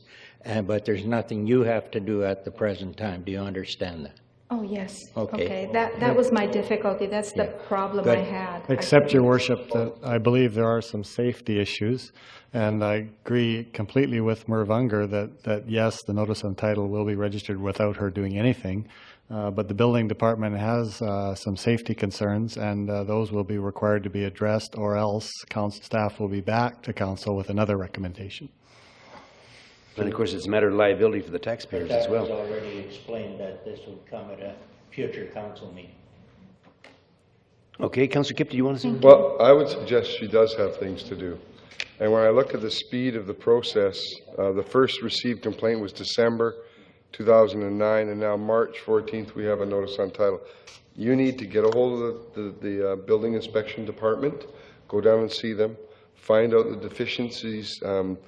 They have talked about there's a possibility of the disability access for you can be worked out, but the large log cabin addition and the suite in that, you need to work with the building inspection department as soon as you can to find out your remedies. Don't let it wait.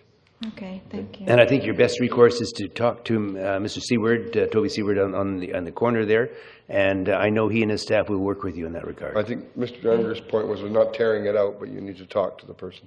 Okay, thank you very much. Thank you very much. Okay, we're going to move into... My name is Fred Taylor of 204 Emery Way, and I'd like to speak against the action proposed in this last instance, because you had a secondary suite, complete suite before you several months ago, and the permit to improve it and everything was withdrawn under direction of the city. Do you want to bring this up under business at the end of our meeting? I'm speaking to this issue, this actual issue. And that second suite could be classed as a summer kitchen in the case that was before you 3 or 4 months ago in my neighborhood.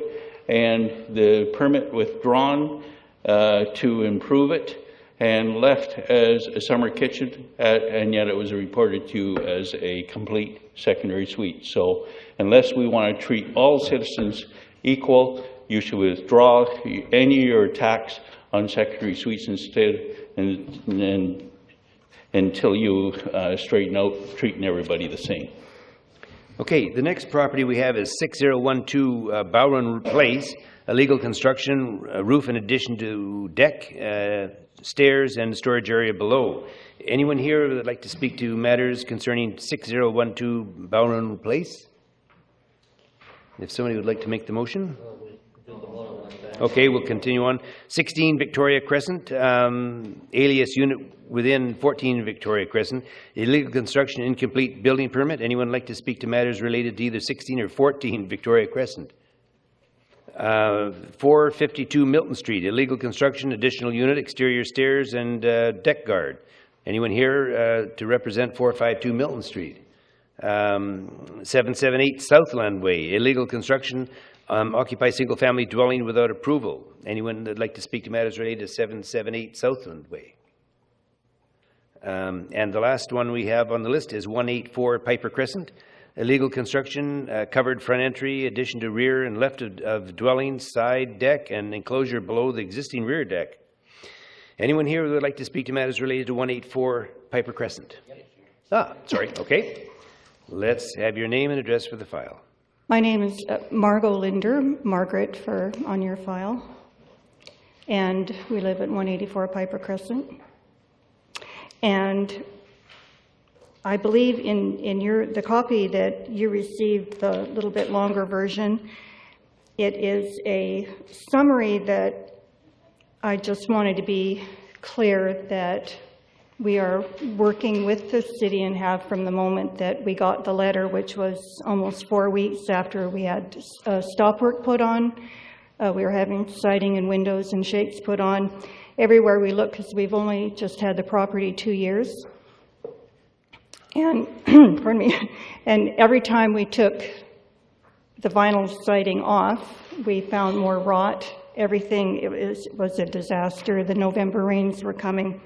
and it was it was really a nightmare. We had a wedding coming on December the 5th, thank you, and it was really terrible. So then after 3 months of being at this construction, we had a visitor and found out that until that time we didn't know even, but that there was actually construction done to the house that had not been, a permit had not been taken out for. And so now we kind of have everything rolled into one. It looks like we're really bad guys, and we're not. And I'm here to just say that we're complying. We've gotten permits for one area. One thing that was put on here about an addition was actually a 5x6 shed on the back that was detached, I guess, after talking to Mr. Seward, that once you side from the detached part to the house, it becomes attached. So, but it isn't nearly as bad as it sounds there. There was a covered roof that is, we are applying for a variance.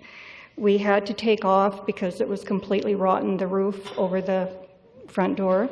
We took it off and had to bring it in 18 feet. So now it only covers the front door.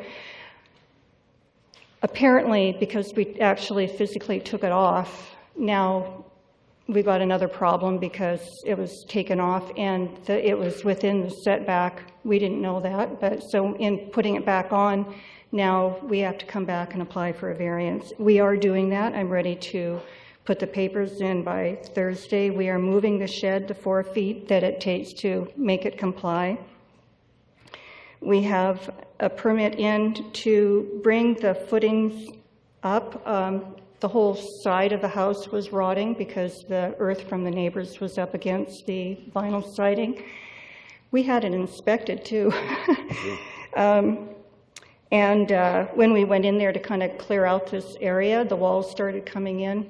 We've had a fun 2 years. So we needed to bring the footings up so that the dirt could go back up against it and not plywood. We also found out that the what is 9 feet of our kitchen was actually built on without a permit, and so that is included. That was done 30 years ago. We didn't do that. We didn't put the deck on the end of the house. We didn't put the kitchen on.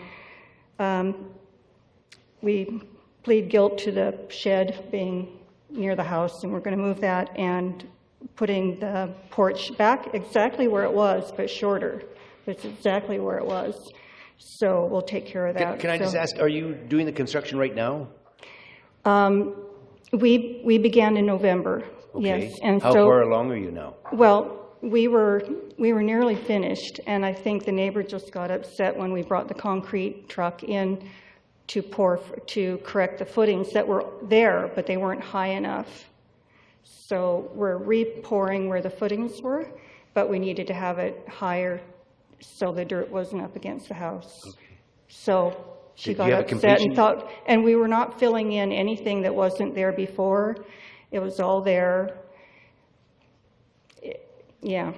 So we're on the move. I want you to know we're not really bad guys. We have 10 children, and we have 6 of them here in Nanaimo now, and you're going to be seeing a lot of us around, so I want to be, clear things up.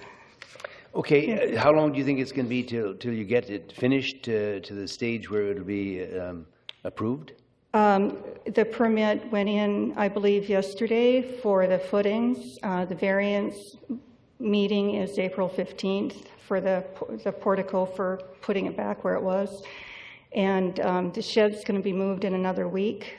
Other than that, I think that the only thing we can't do anything about is the kitchen. It is where it is, and it'll probably have to go on our title unless there's some way to approve it after the fact. Mr. Seward, do you have any recommendations on how we could proceed on this thing? Certainly, Your Worship. First of all, Mr. and Mrs. Linder has spoken to staff a number of times. They're certainly working to resolve, as you can hear, a very difficult situation. They undertook a renovation that originally was cosmetic siding and windows, and then they found more problems in the house. Unfortunately, their contractor did not recommend they come and get a building permit. So now we're dealing with the building permit after the fact somewhat. But we're going to continue to work with them. Staff's recommendation is put a notice on title because there was construction undertaken without a permit. Unfortunately, that was before their time, as Mrs. Linder has mentioned here, and it's an unfortunate circumstance that now we have found out that construction is taking place which did not comply with code. We don't feel there's safety deficiencies in it, so we do recommend the notice on title for that aspect, and we'll continue to work with them on the other aspects. And if there's any method for them to deal with the previous construction that happened before they purchased it, then they could come back and apply for the removal of the notice at a later date if we can find a way that they can rectify that. Is that satisfactory? It is. Okay. Well, did you have a question? Councillor Besser? Well, I don't have a question, but I have a comment. Comment? I don't have any reason not to believe the delegation's chronological explanations. January the 28th,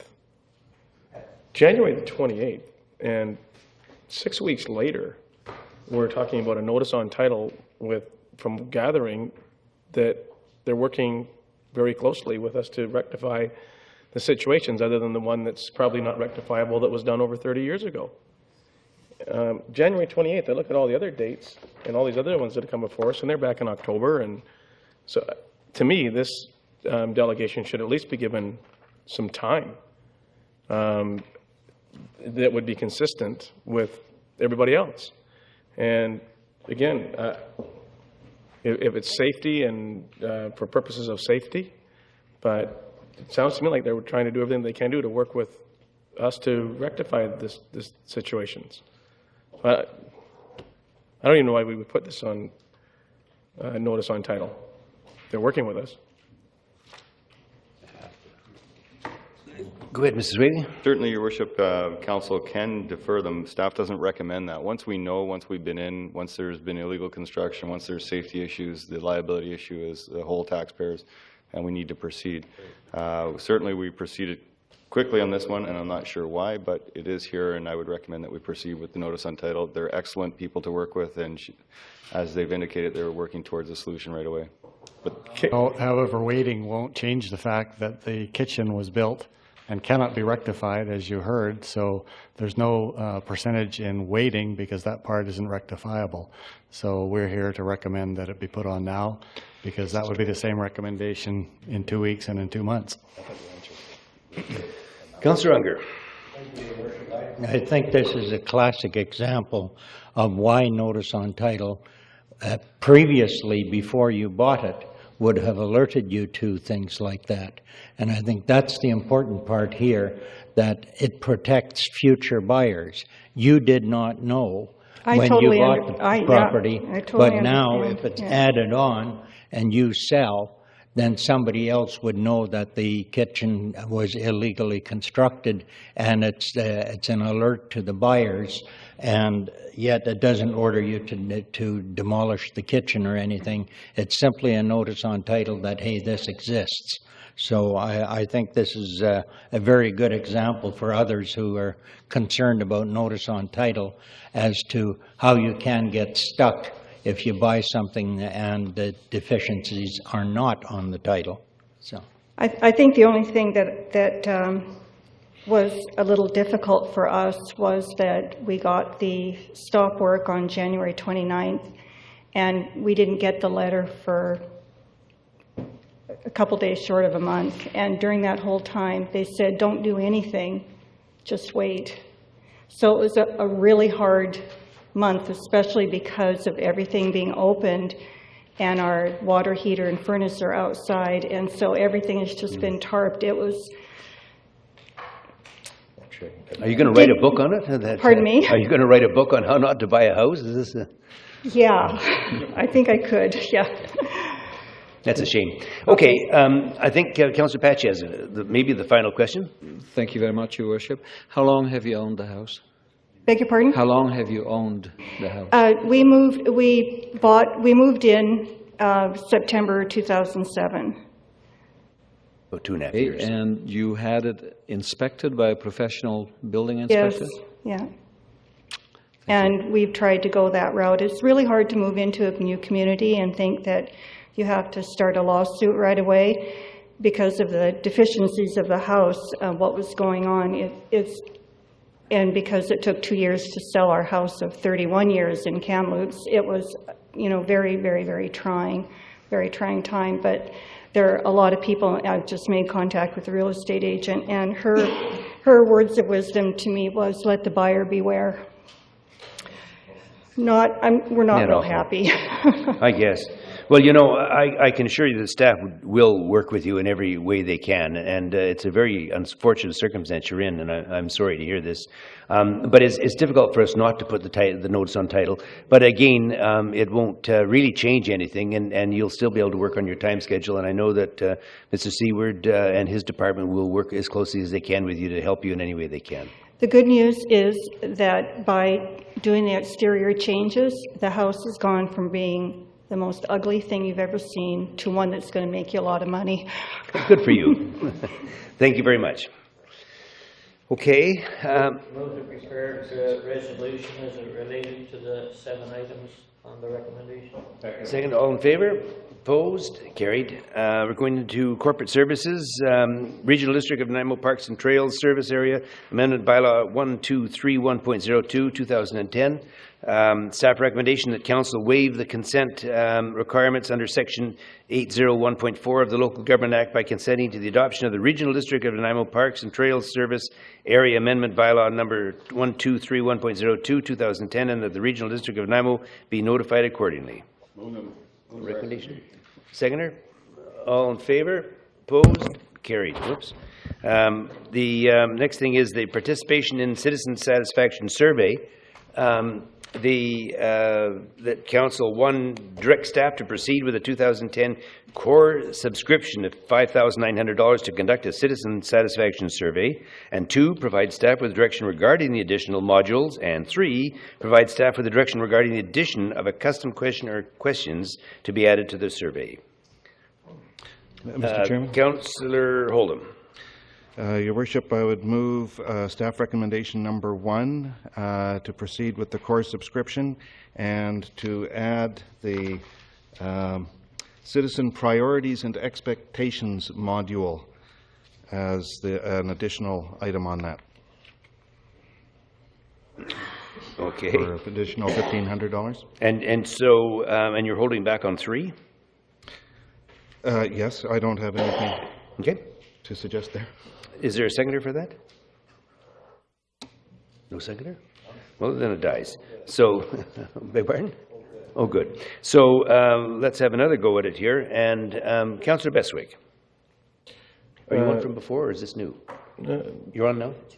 I'm on now. Okay, I didn't know if it was carryover. Just a question to staff is 300 homes being surveyed. Is this something we can do in-house? Do we need to do this out-of-house? Your Worship, this would be a statistically valid sample, and normally I would say we could do this in-house, except Ipsos Reid has the standard questions that they would ask in other communities, and I think the value of this is in large part due to the comparison with other communities, and so they bring that to the table that we couldn't do.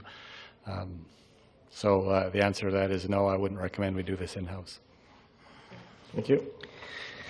Okay, so we're back to the beginning again. Move recommendation 1, 2, and 3. You certainly could, if you have a seconder. You're going to second it? Okay, so it's moved and seconded. Councillor Sherry. Mr. Chairman, I have little difficulty with us doing these questionnaires, especially as it relates to the number of people that are on the phone within our community asking various questionnaires, not only for within the community but outside the community. And I'm just wondering if staff have been in touch with these outfit as to what type of response can you expect from a survey such as this? Your Worship, we haven't specifically talked to them on this, but it's my understanding that they would as part of their sample, they would actually speak to 300 people. So that may well take more than 300 calls to do that, but they would, to make the sample valid, they would have to speak with that many people. They're going to go door to door, or by phone, or are they going to go By down telephone, Your Worship. Okay, I was going to say there's actually a place at Mathail Sutton Park that they might be able to use that would be good for that thing. Councillor Unger. Thank you, Your Worship. We keep talking about tax increases and cutting back on the taxes or the increases. We're now at just over 3% for residential.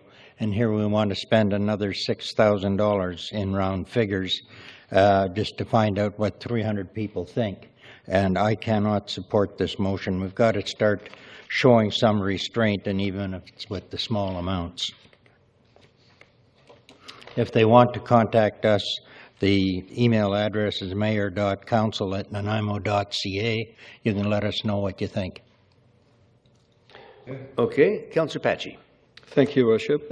I also shall not be supporting this. The 5 items that are going to be covered or would be covered here are issues of interest to citizens, perceptions towards quality of life, satisfaction with municipal services, perceived value for municipal taxes, communication and information needs. I believe that these are very valid poll questions, but I'm going to wait for that poll that is going to happen in November of 2011, so I shall not be supporting. Is there a seconder for this motion? Yeah, there was. Moved and seconded. Dan Johnston. Councillor Bestwick. Thank you, Worship. If this was to be approved, 1, 2, and 3, it's in fact not $6,000. It's probably in fact at least close to double that. It's a question to staff. Well, I believe it is. There's $1,500, unless that's a breakdown of how we get to the $5,900. It's on page 2 of the report, identifying the a la carte menu, or is Your Worship, Your Worship, Your Worship, the core subscription, which is the 5 topics, is $5,900. Staff are requesting additional direction from council regarding the optional modules. We're not recommending any of the modules. We're actually asking council to provide us with direction. If council's wish is to add modules, then we would do that. But we haven't added any in the recommendation. Thank you. And if we did, then there would be additional costs, yes. Which identifies in item number 2 that we would be providing you with direction. Would that be here now, or would that be later? Here would be ideal, but because I'm sure there's a timeline for this. April 21st is the deadline for participating, so it would have to be before April 21st. No, well, this doesn't seem like a big number in the budget. I do concur with Councillor Unger. Now, when we're talking about this Ipsos Reid poll that's done on an annual basis, are these the similar questions that are asked on an annual basis? These 5 core questions? And what did we learn from last Ipsos Reid poll that we did, if those questions were the same 5? Your Worship, the last poll that I recall that we participated in was to do with environmental issues. So the questions related to citizens' perceptions of the work the city's doing on environmental issues. And we are coming forward in the future with a summary report to council on the results of those findings. So that was an entirely different type of questionnaire. So this would be a new type of questionnaire as compared to the one that we participated in the past.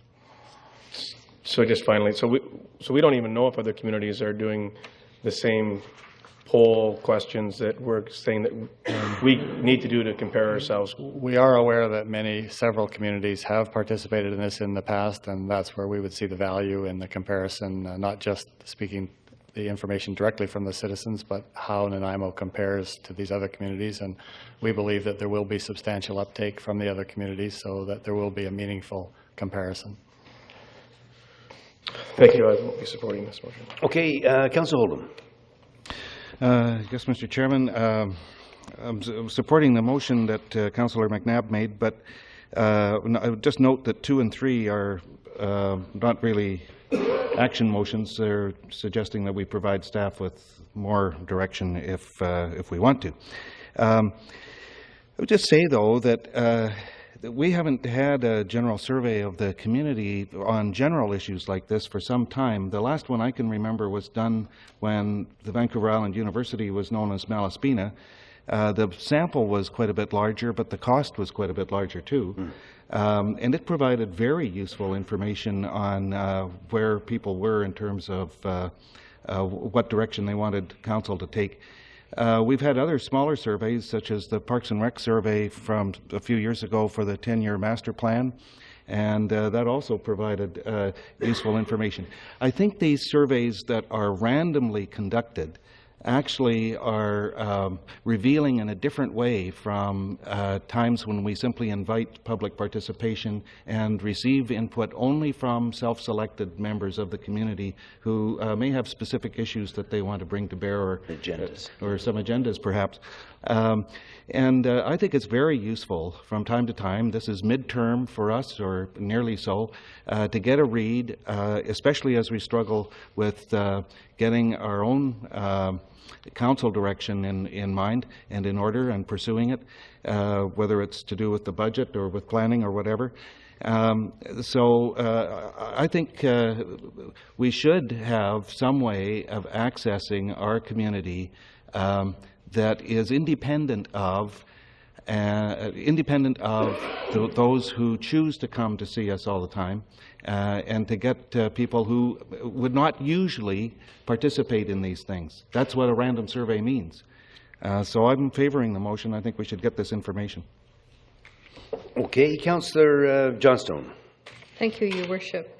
I'm in favor of some type of a survey, but I'm wondering if it has to be an Ipsos read, and we could still do a comparison with other municipalities if we ask the same questions, but maybe by way of an insertion in the leisure guide, in the summer leisure guide, where people could voluntarily fill out the questionnaire, or on the city webpage. Just like to make that point, Your Worship. Okay. I think the danger, of course, is that the people you don't need to hear from, you will hear from. Whereas if it's an unbiased, the 300 they were suggesting, they would choose which ones to call. But your point's valid. Councillor Kipp. Your Worship, I'd like to vote on the motion. I'd like to vote on the motion too. Okay.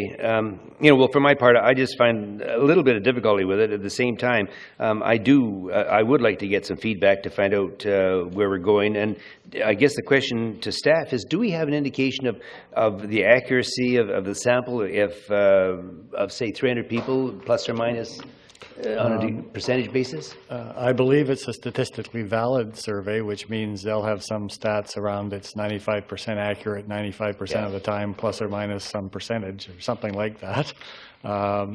So we believe it'll be relatively accurate.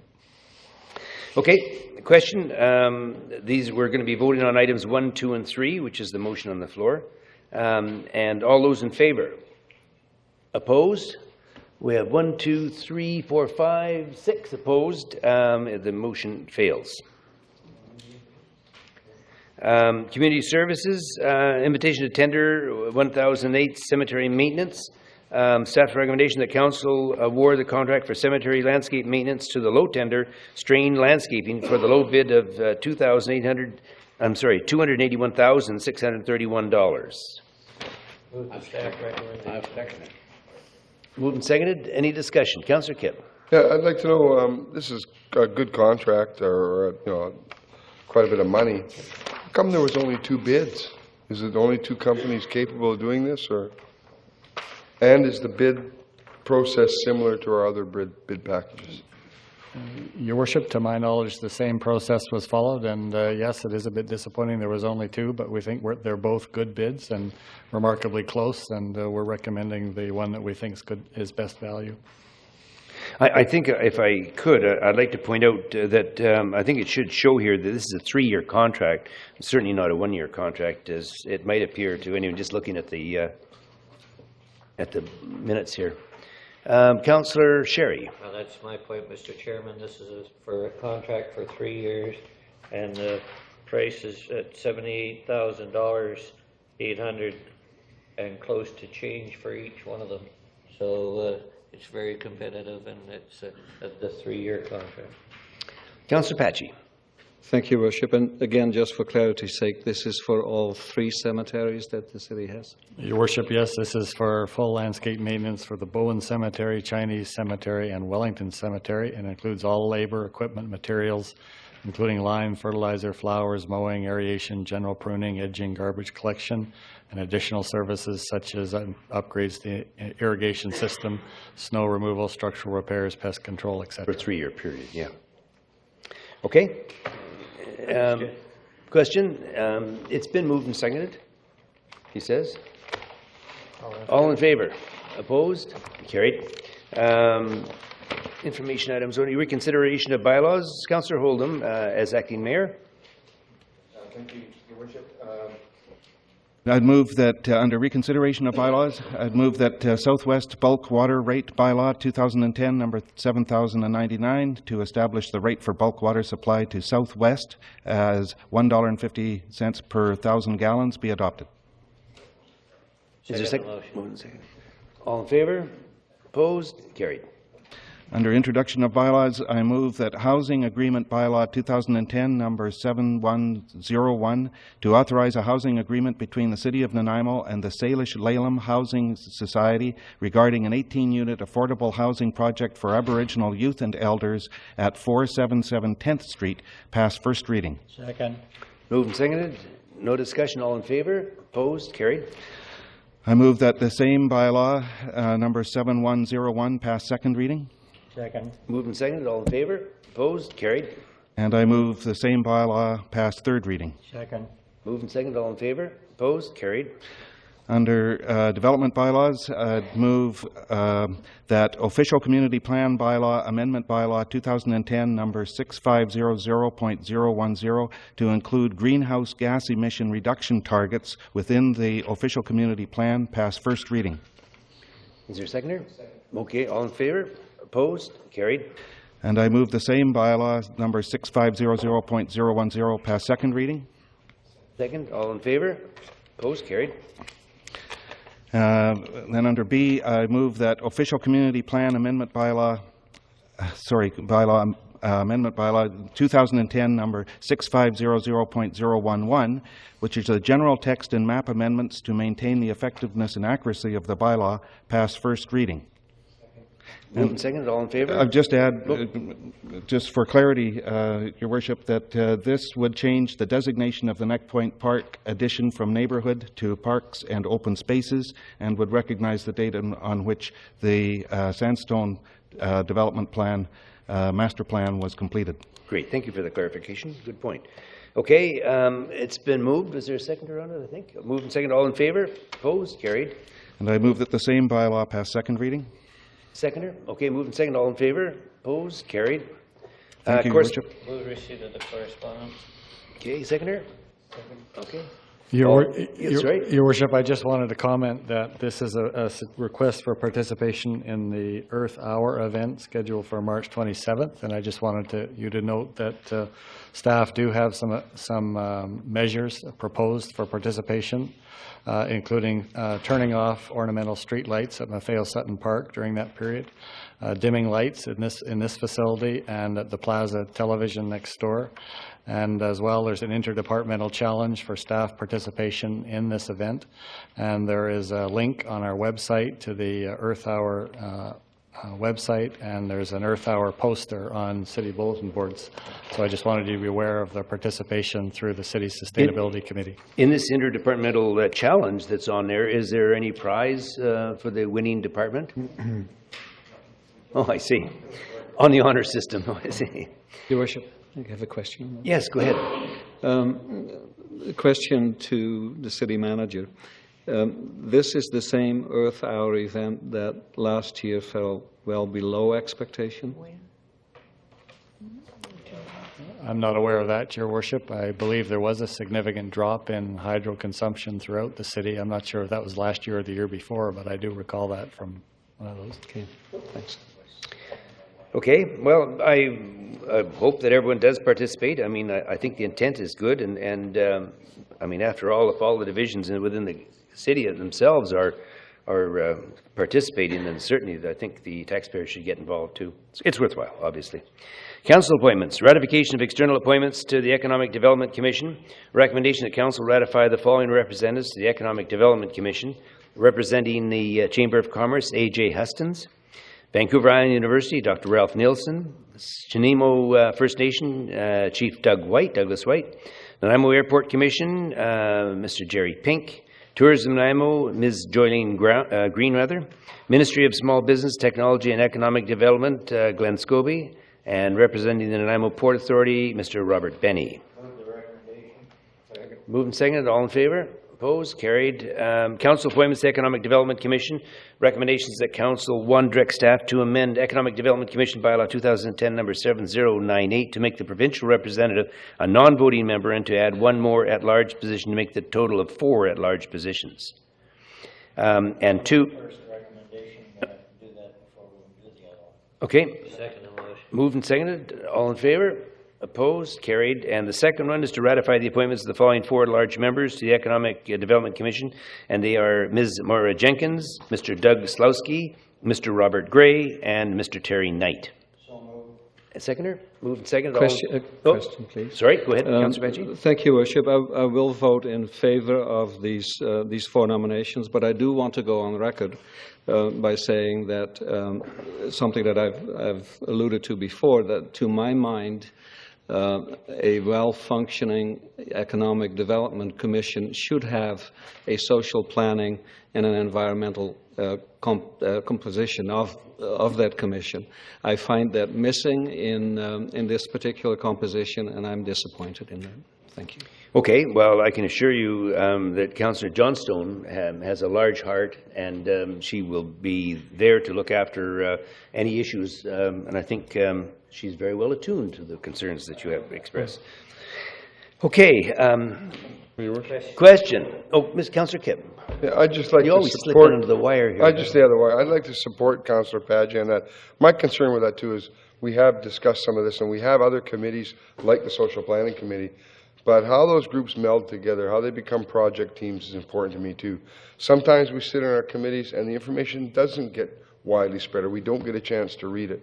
And I believe there's a sports marketing community, there's an environmental community, and there's a social planning community that have a huge impact on our economy.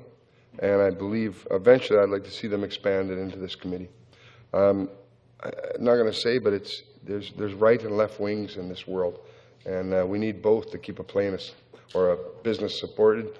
And we've got to get on with making sure these committees are broad spectrum. Thank you. But I support the issue as it stands before us. Okay, I think that we've got a very good cross-section. I'm extremely pleased with the mix that we have, and I really think that this commission will see some good work done. Have we voted on this one now? No. Sorry? Councillor Hold'em.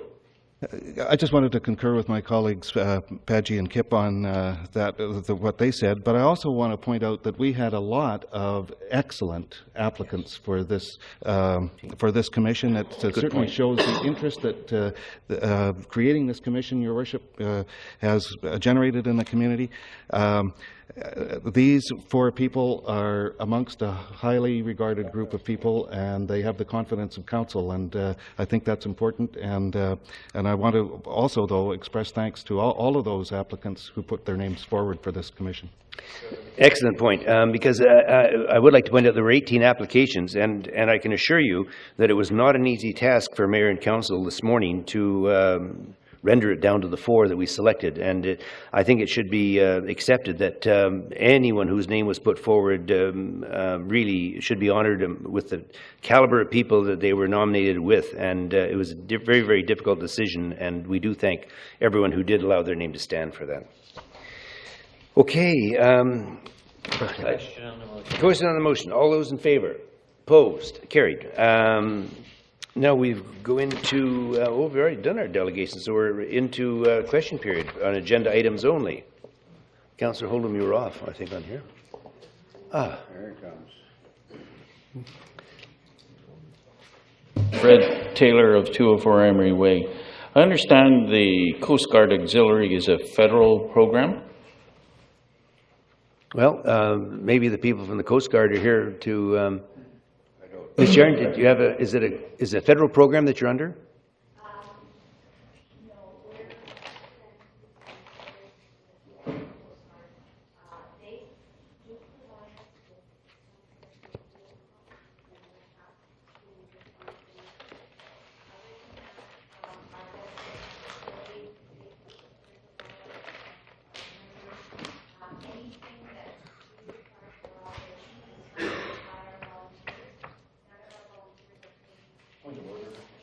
Yeah, I think, okay, so what is your question, sir?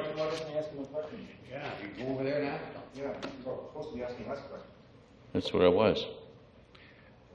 I don't know if anyone heard the answer, but anyway, it was an interesting question.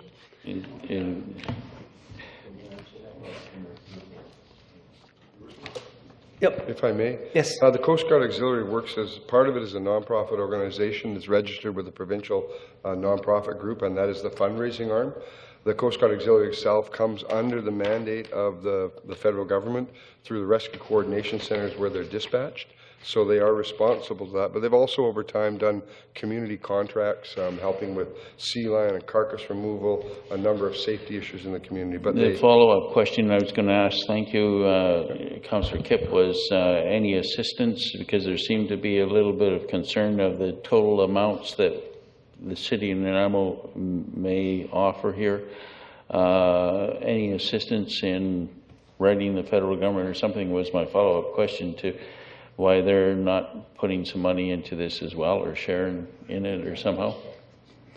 Yeah, well, I think they have the Coast Guard itself that they fund, but I don't know if anyone else has a...